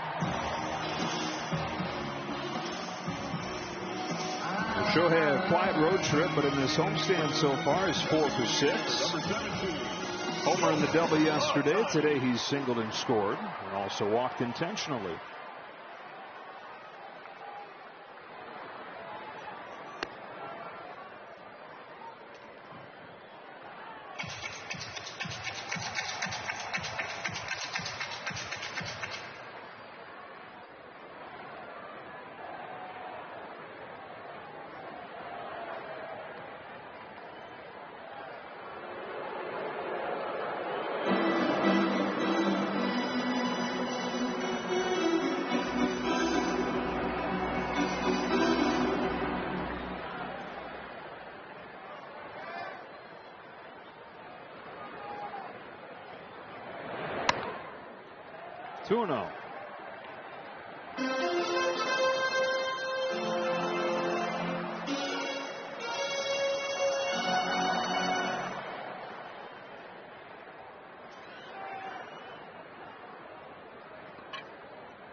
Certainly not what Shohei was looking for right there. He was geared up for one thing, and then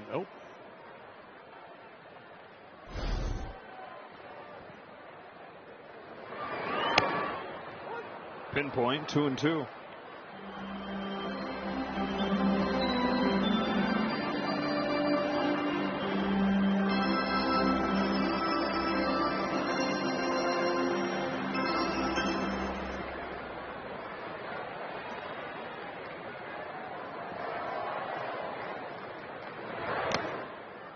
Good pick.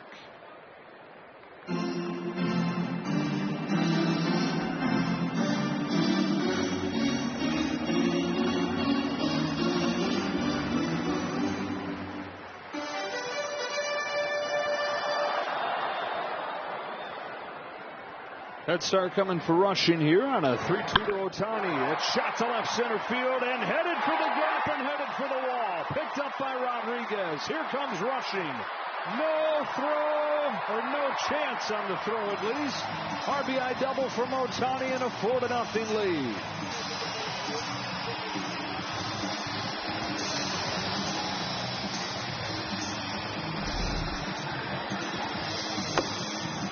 This ball out over the plate, a little higher than the pitches that Rucker had thrown previous. Shohei just gets a hold of that thing and smokes that thing. 111 off the bat. I almost thought he hit it too hard. I thought he hit it too hard. He was going to play off the wall, but Rush was moving. Got a good jump. It's 5 hits in 2 games on this homestand for Ohtani. Little home cooking just with the doctor order. I think probably the off day after the long road trip, just what it ordered. Andy Paez has a perfect night going. 3 for 3 with a home run. Hadn't had a multi-hit game in the second half. He's sprinkling in a hit here and a hit there, but he's below 200 in the second half coming into this ball game.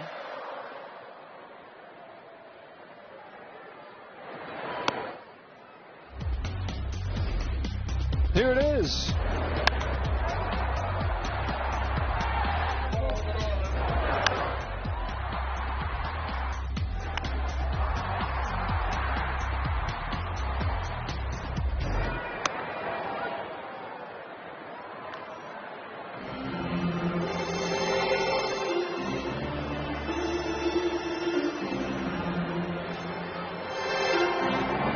Top 3 in the order for the Dodgers in this game. On base 8 of the 10 times they've been up. 7 for 9 with an intentional walk.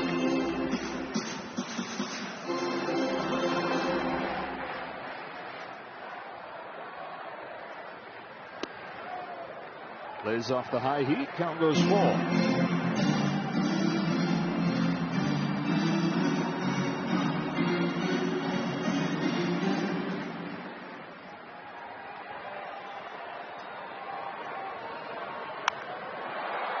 Poke to right. Canzone is there. They retire Paez for the first time today, but Ohtani drives in another, and it's 4-0 after 6.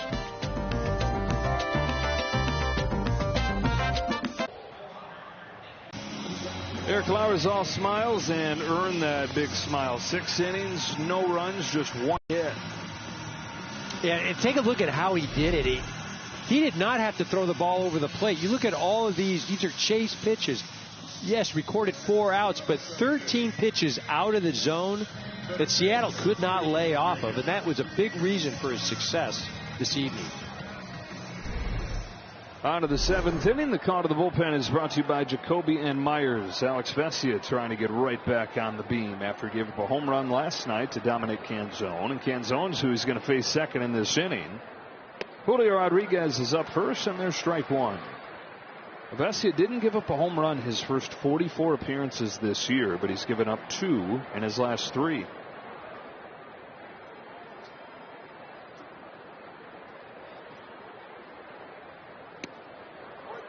Got the call right there, and ahead 0-2. That thing wasn't even close. Take it.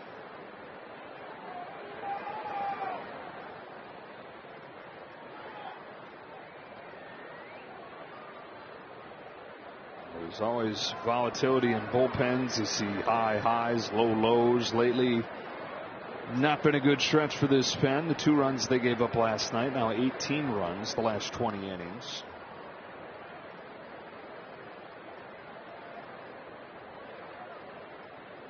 Vesia to Rodriguez with the 0-2 pitch, very high with the fastball. You're talking about the volatility. Remember, you had that stretch for almost a month, April 25th to May 24th. Bullpen did not allow a home run in 91 innings pitched. It's crazy. But since then, 34 home runs and 183. Down the right field line, Tucker up there to give it a look. He's got room. And they get Rodriguez. So the righty that you have to live with Vesia facing for the right to have him face Canzone is the first out of the inning. Canzone with the 2 home runs last night, both against left-handed pitchers, one of them against Robleski, one of them against Vesia. Leading the team with 18 of them this year.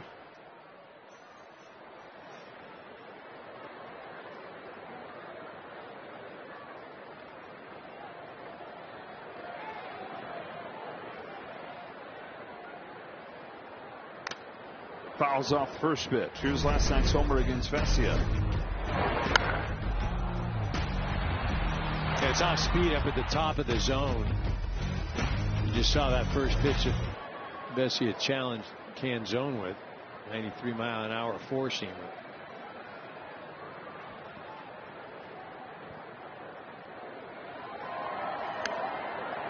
I got a chase right there on the slider. They're sprinting away from him. 0-2.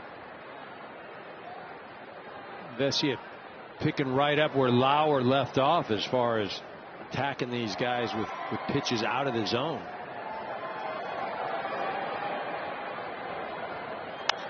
Oh, then he gave him a strike. Hit in the air, deep center field. Pages has room.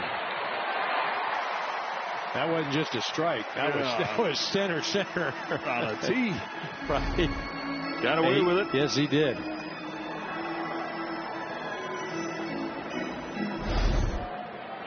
Two outs, and up comes Cal Raleigh.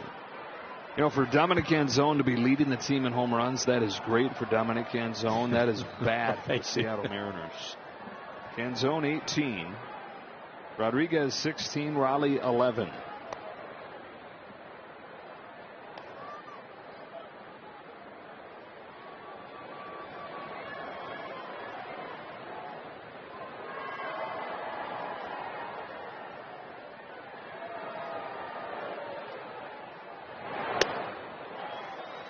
Ball and a strike.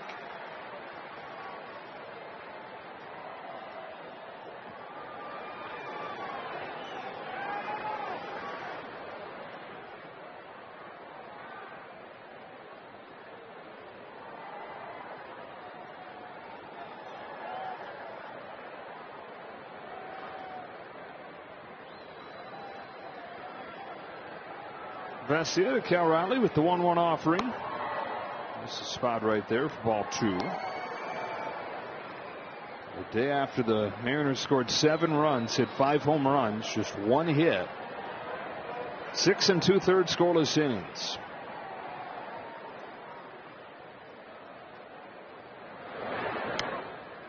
Lauer's the 7th Dodger starter to go 6+ scoreless innings and allow 0 or 1 hit.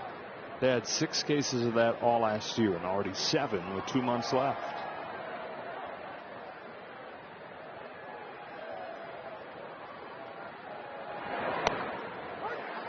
3-2.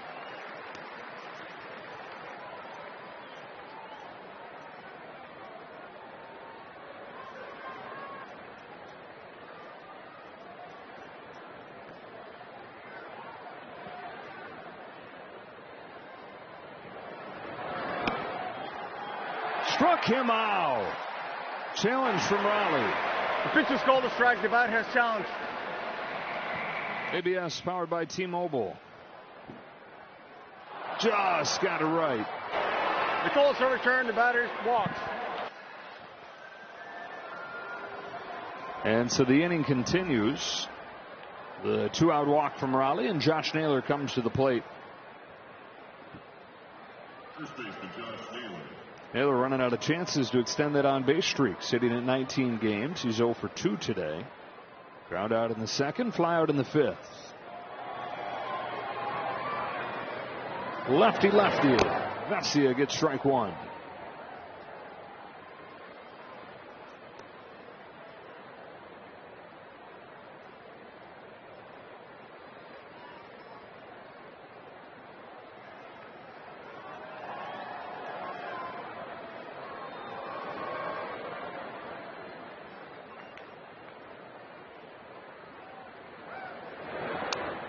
Strike two.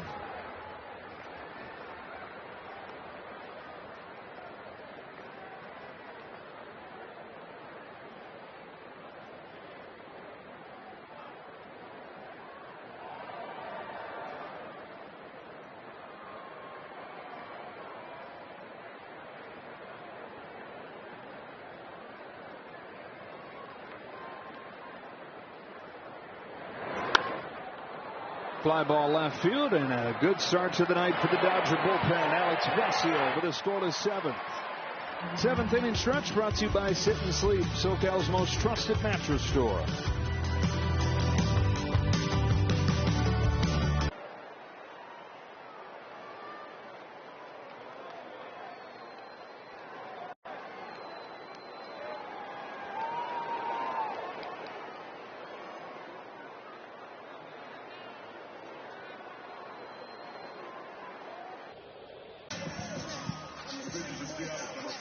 The first 40,000 fans this Friday will take home an exclusive Kyle Tucker bobblehead presented by Security Benefit.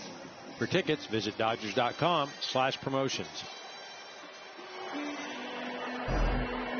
On to the bottom of the seventh inning. This is Cole Wilcox on the pitch for Seattle.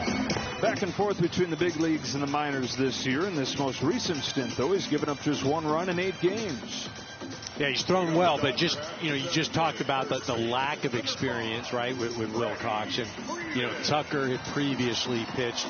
Again, that's an area right now that Seattle does go out and make a move.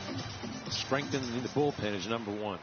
Freeman, Muncy, and Tommy Edman coming up in this inning. Dodgers up 4-0. Out hitting the Mariners 10-1 in this game. Strike one on Freeman.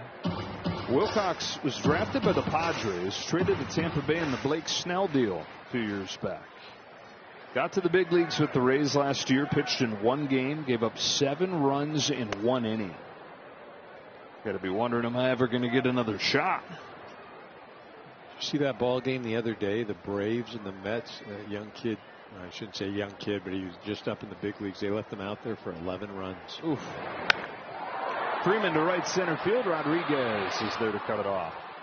You're talking about this kid Wilcox, and this game can be great, and it also can be so humbling, and it can even get depressing. So many different journeys to get here. Hardly ever a straight line. On cue, Max Muncy stands in. Right. Yeah, it takes the ball.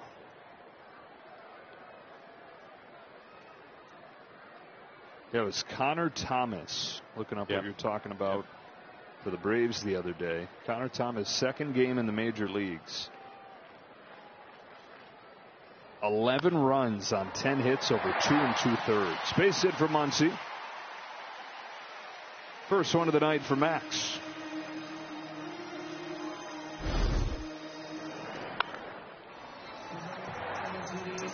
Max gets out and comes around this pitch at 100 miles an hour. I was telling you a little bit about the conversation I was having with Tommy Edman about being aggressive on the first pitch and how he feels like he's seen a crazy amount of juicy first pitches as he comes off of the injured list, but he said he's now on guard for the league striking back, realizing how good he is first pitch. He gets another good one right there. Said he knows the adjustment is coming, but enjoying while they continue to bang their heads against the wall and continue to throw them first pitch strikes.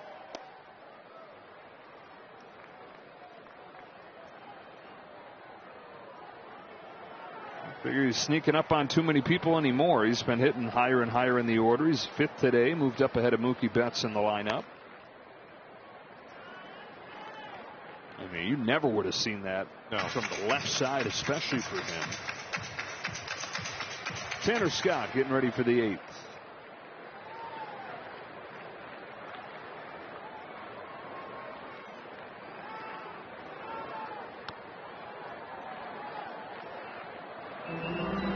So a non-save situation. If the score holds like this, it'd be interesting to see. Does Dave Roberts give Edwin Diaz his first shot? I mean, the perfect situation, right? And I know he has said he is our closer. He's going to be plugged right into that role, but this is close enough. And yeah, you haven't heard the trumpet in a while. I mean, play the trumpet. Yeah. 9th inning. Muncy runs here. Edman bloops it to second. It's caught by Young, and it'll be a double play. So 7 innings in the books. Dodgers in front 4-0.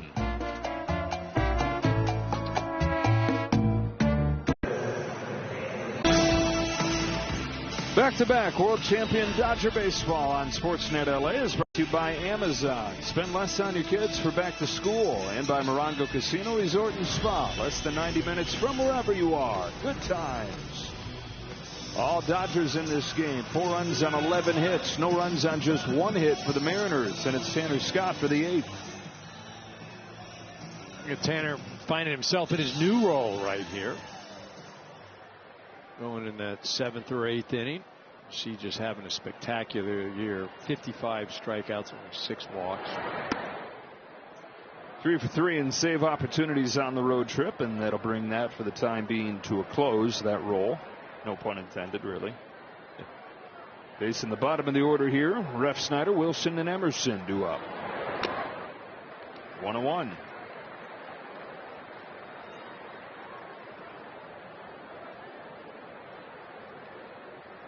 We were talking about this yesterday. Great getting guys back off of the injured list, but then it takes some time for the other guys to settle into their new roles as a result. Certainly a domino effect with each guy that comes back. Dominoes hit closer for some than others.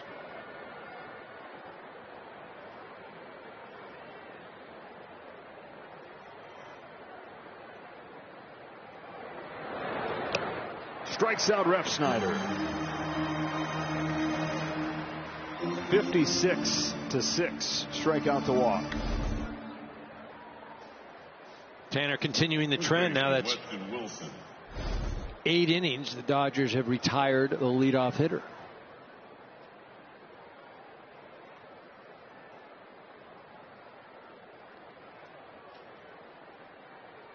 One away for Weston Wilson. Mentioned Wilson's long journey to get to the major league. 6 seasons in the minors with the Brewers, and then release, and then picked up by the Phillies. Got to the big leagues just before he turned 29. And in his 24th game in the majors, after all those years of trying to make it, hit for the cycle for the Philadelphia Phillies. Now in his 4th season with time in the bigs, 31 years of age. He changes his jersey number every year. Really? No. No, I was going to say. He's 31 years old wearing 31. I was going to. Yeah. I was actually waiting for a story. Yeah, there is none. I thought we were going to go for another. Although him being a journeyman, he might have switched, and yeah, he actually sort of has. There you go. See, 37 his first year. First couple years for the Phillies. 32 with the Orioles. 31 with the Mariners. Going Benjamin Button with the jersey numbers.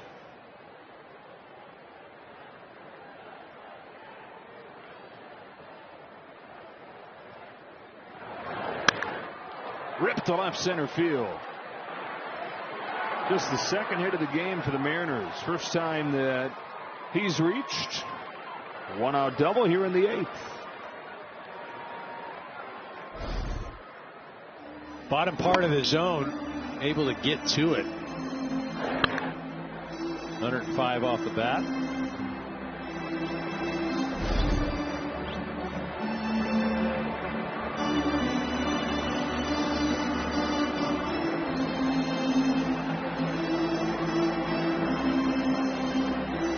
Visit coming here from Mark Pryor. We've got a Mitch Garver sighting, I believe.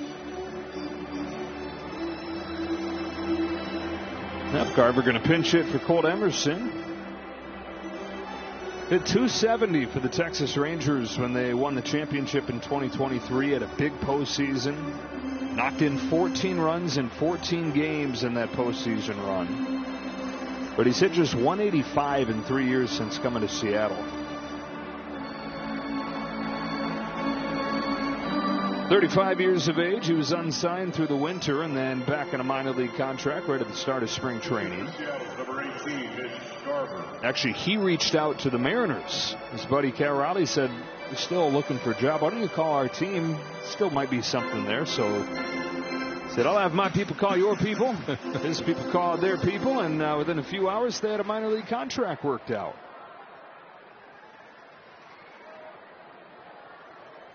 Trying to get the Mariners back in this ball game. Pinch hitting with one gone in the 8th. First one from Scott is blasted to left field. Hernandez back at the wall.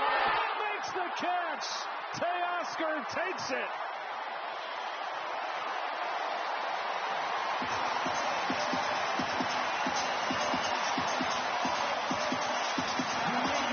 One of his best defensive plays in Dodger blue.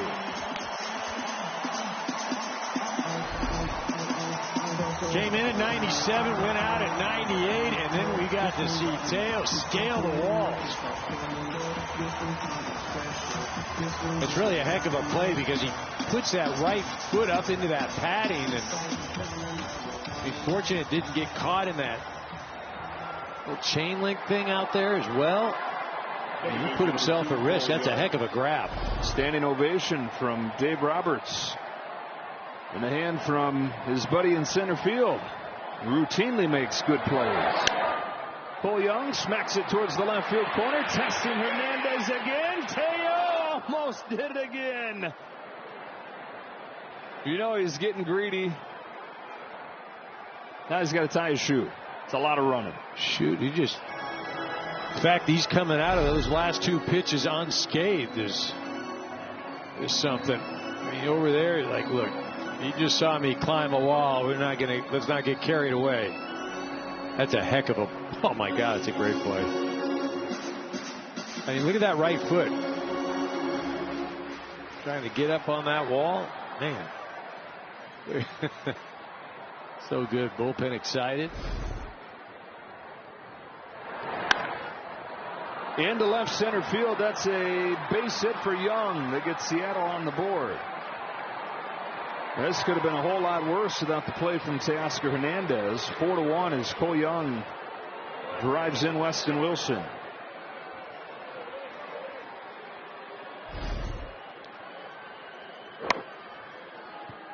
The Young just kind of blocks that ball right there. It's up and in. And we'll get the barrel on it and shoot it out to left center. Cole Young reaches base for the 3rd time today. Mariners have had 6 base runners total, and he's been the guy 3 of them. So now it's a Rosarena. Top hitter for the M's this year, but he's 0 for 7 in these 2 games. Ground ball to Mookie Betts. Easy play to second. That's the inning. Mariners get on the board, but minimal damage.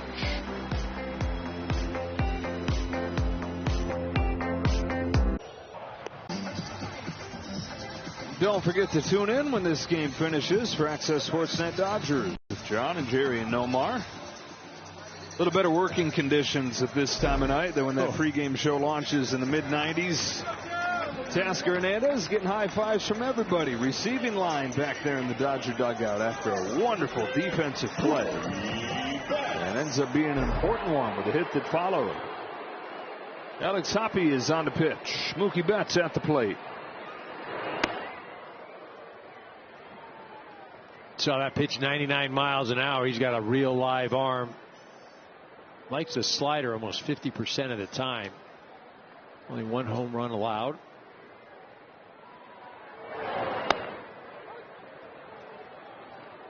And look who it is down in the Dodger bullpen. Edwin Diaz gets ready to make his return from the injured list. Last having pitched in April.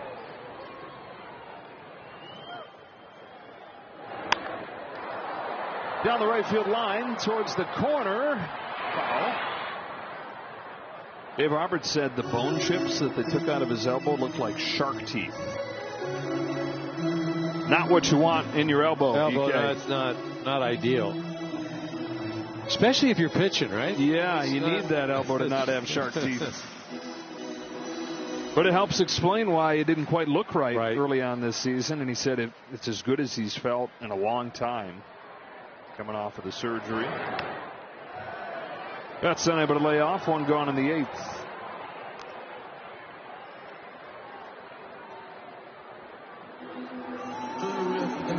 There's that slider, 91 miles an hour. And you couple that with that 99 mile an hour fastball. It's a live arm out there.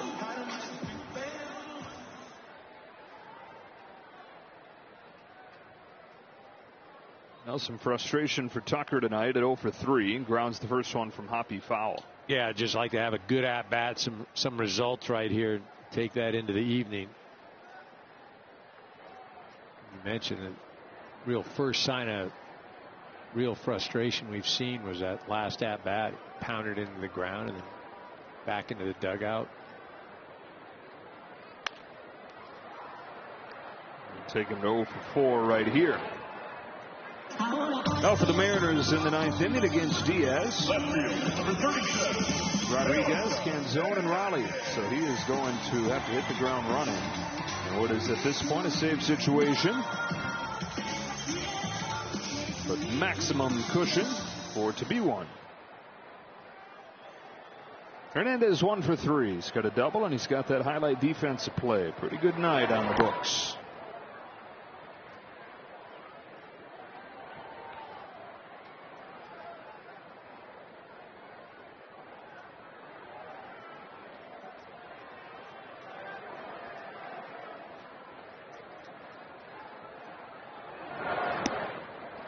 Chase a couple, 0-2.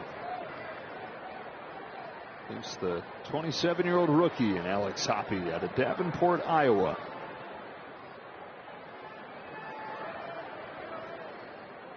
Here's his 0-2 pitch. Why not try it again?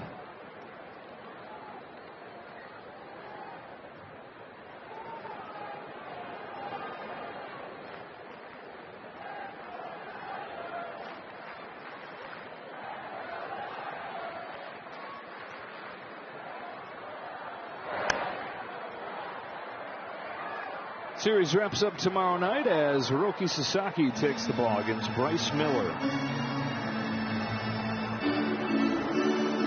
Sasaki looked excellent his last time out against the Mets. Didn't mean to cut you off, BK.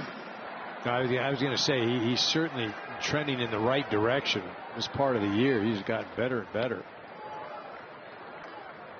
How about Teo here getting 5 straight sliders? Would you believe 6 coming up right here? I believe it. Yes, yeah.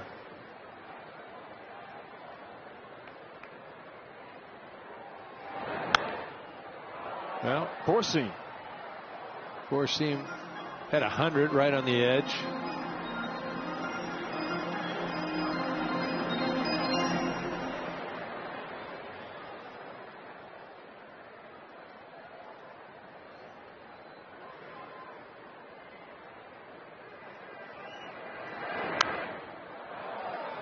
Get off me, ball. I mean, he just painted one down and away at 100. You're kind of out there protecting. You figure it's going to be a slider or another fastball away, and then he just runs one in on your hands, and it's just an emergency hack.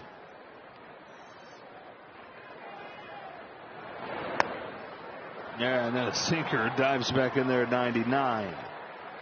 All right, so 8 innings in the books. Edwin Diaz ready to make his return. Been too long since we heard those trumpets.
Those little trumpets make loud noises.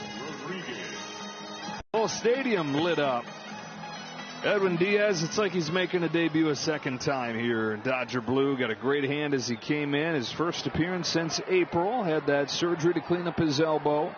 And right back into a save situation. Dave Roberts said we signed him to be our closer. That's what he's going to be right from the start. Julio Rodriguez takes ball one.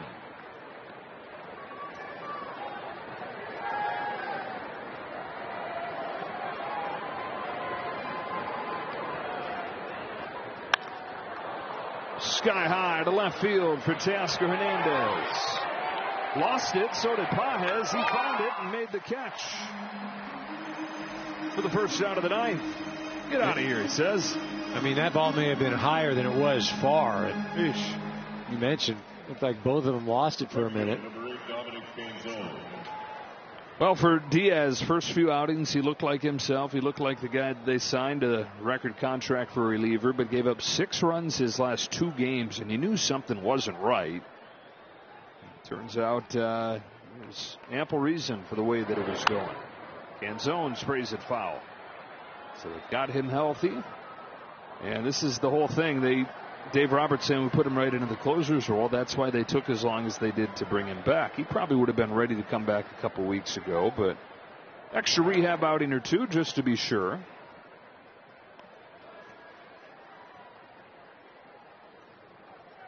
Didn't get to return against his old team, the Mets, but remember it all began with the Mariners for Diaz. 2016 to 2018, made his first All-Star team with Seattle. 57 saves his last season with the Mariners to lead the league. And then he got traded to the Mets, along with Robinson Cano in a 7-player deal. Canzone smacks it down the line, a fair ball. That'll bounce up into the seats. And a double.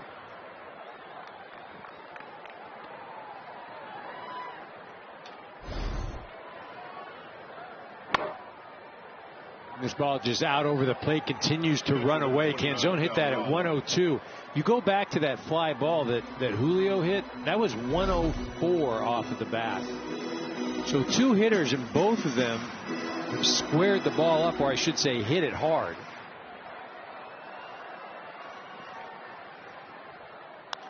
Raleigh sends a towering fly ball to right field. That might have been even higher than the one Julio hit. Sheesh. Caught by Tucker, 2 gone in the 9th.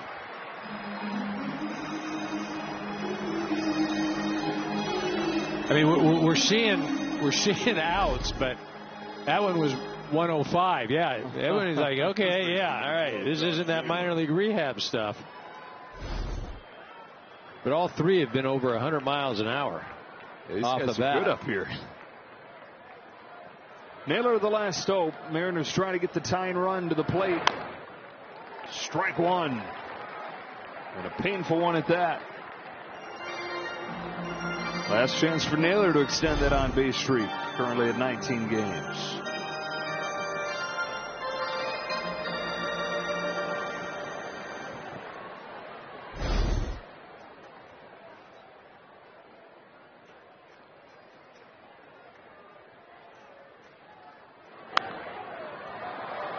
Strike 2. Same time, same place tomorrow. Sasaki against Miller. And then the Boston Red Sox coming on Friday night.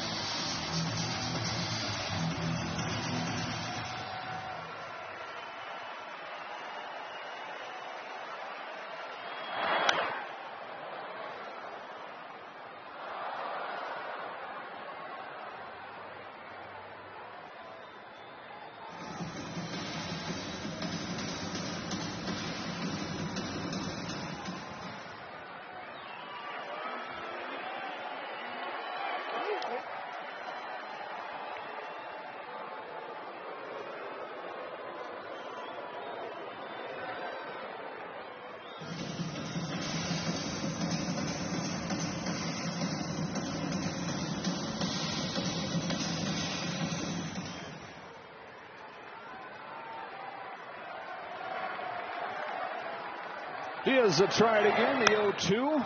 is cracked in the air. Deep right field. Tucker on the run. Track. No. Can't get it. 4-2 game. Naylor into second. And the tying run comes up.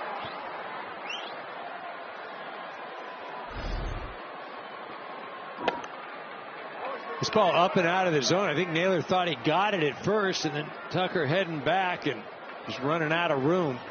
Another hard hit ball. That one at 96 miles an hour off the bat.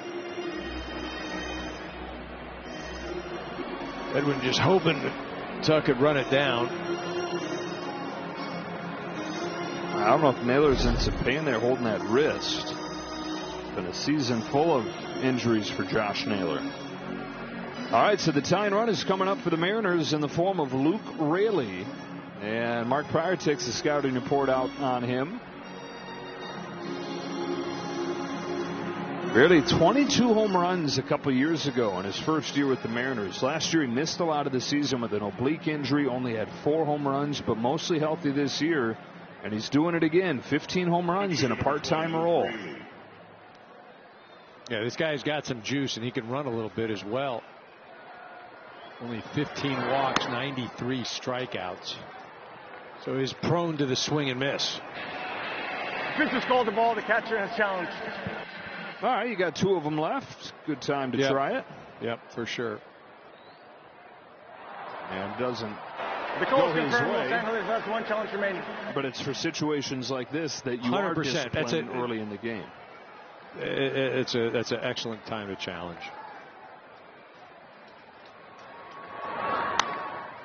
To first and caught by Freeman. That's the ball game. Welcome back, Edwin Diaz. And the Dodgers have tied this series up. Dodgers playing some good baseball tonight. Really the tone set by Eric Lauer out on the mound. Again, he continues his stretch. He's in a Dodger uniform out on this mound. Dodgers win. Did it again. Go for the series win tomorrow evening. He's 5-0. They are 9-0 when he pitches. Edwin Diaz wasn't pretty, but he got the save. Got the job done in his first game off of the injured list. For Eric Karros, Kirsten Watson, the rest of our crew, Joe Davis saying so long from Dodger Stadium. A 4-2 LA win. And the look for the series win tomorrow behind Roki Sasaki against Bryce Miller of the Mariners. Stay tuned for Access Sportsnet Dodgers.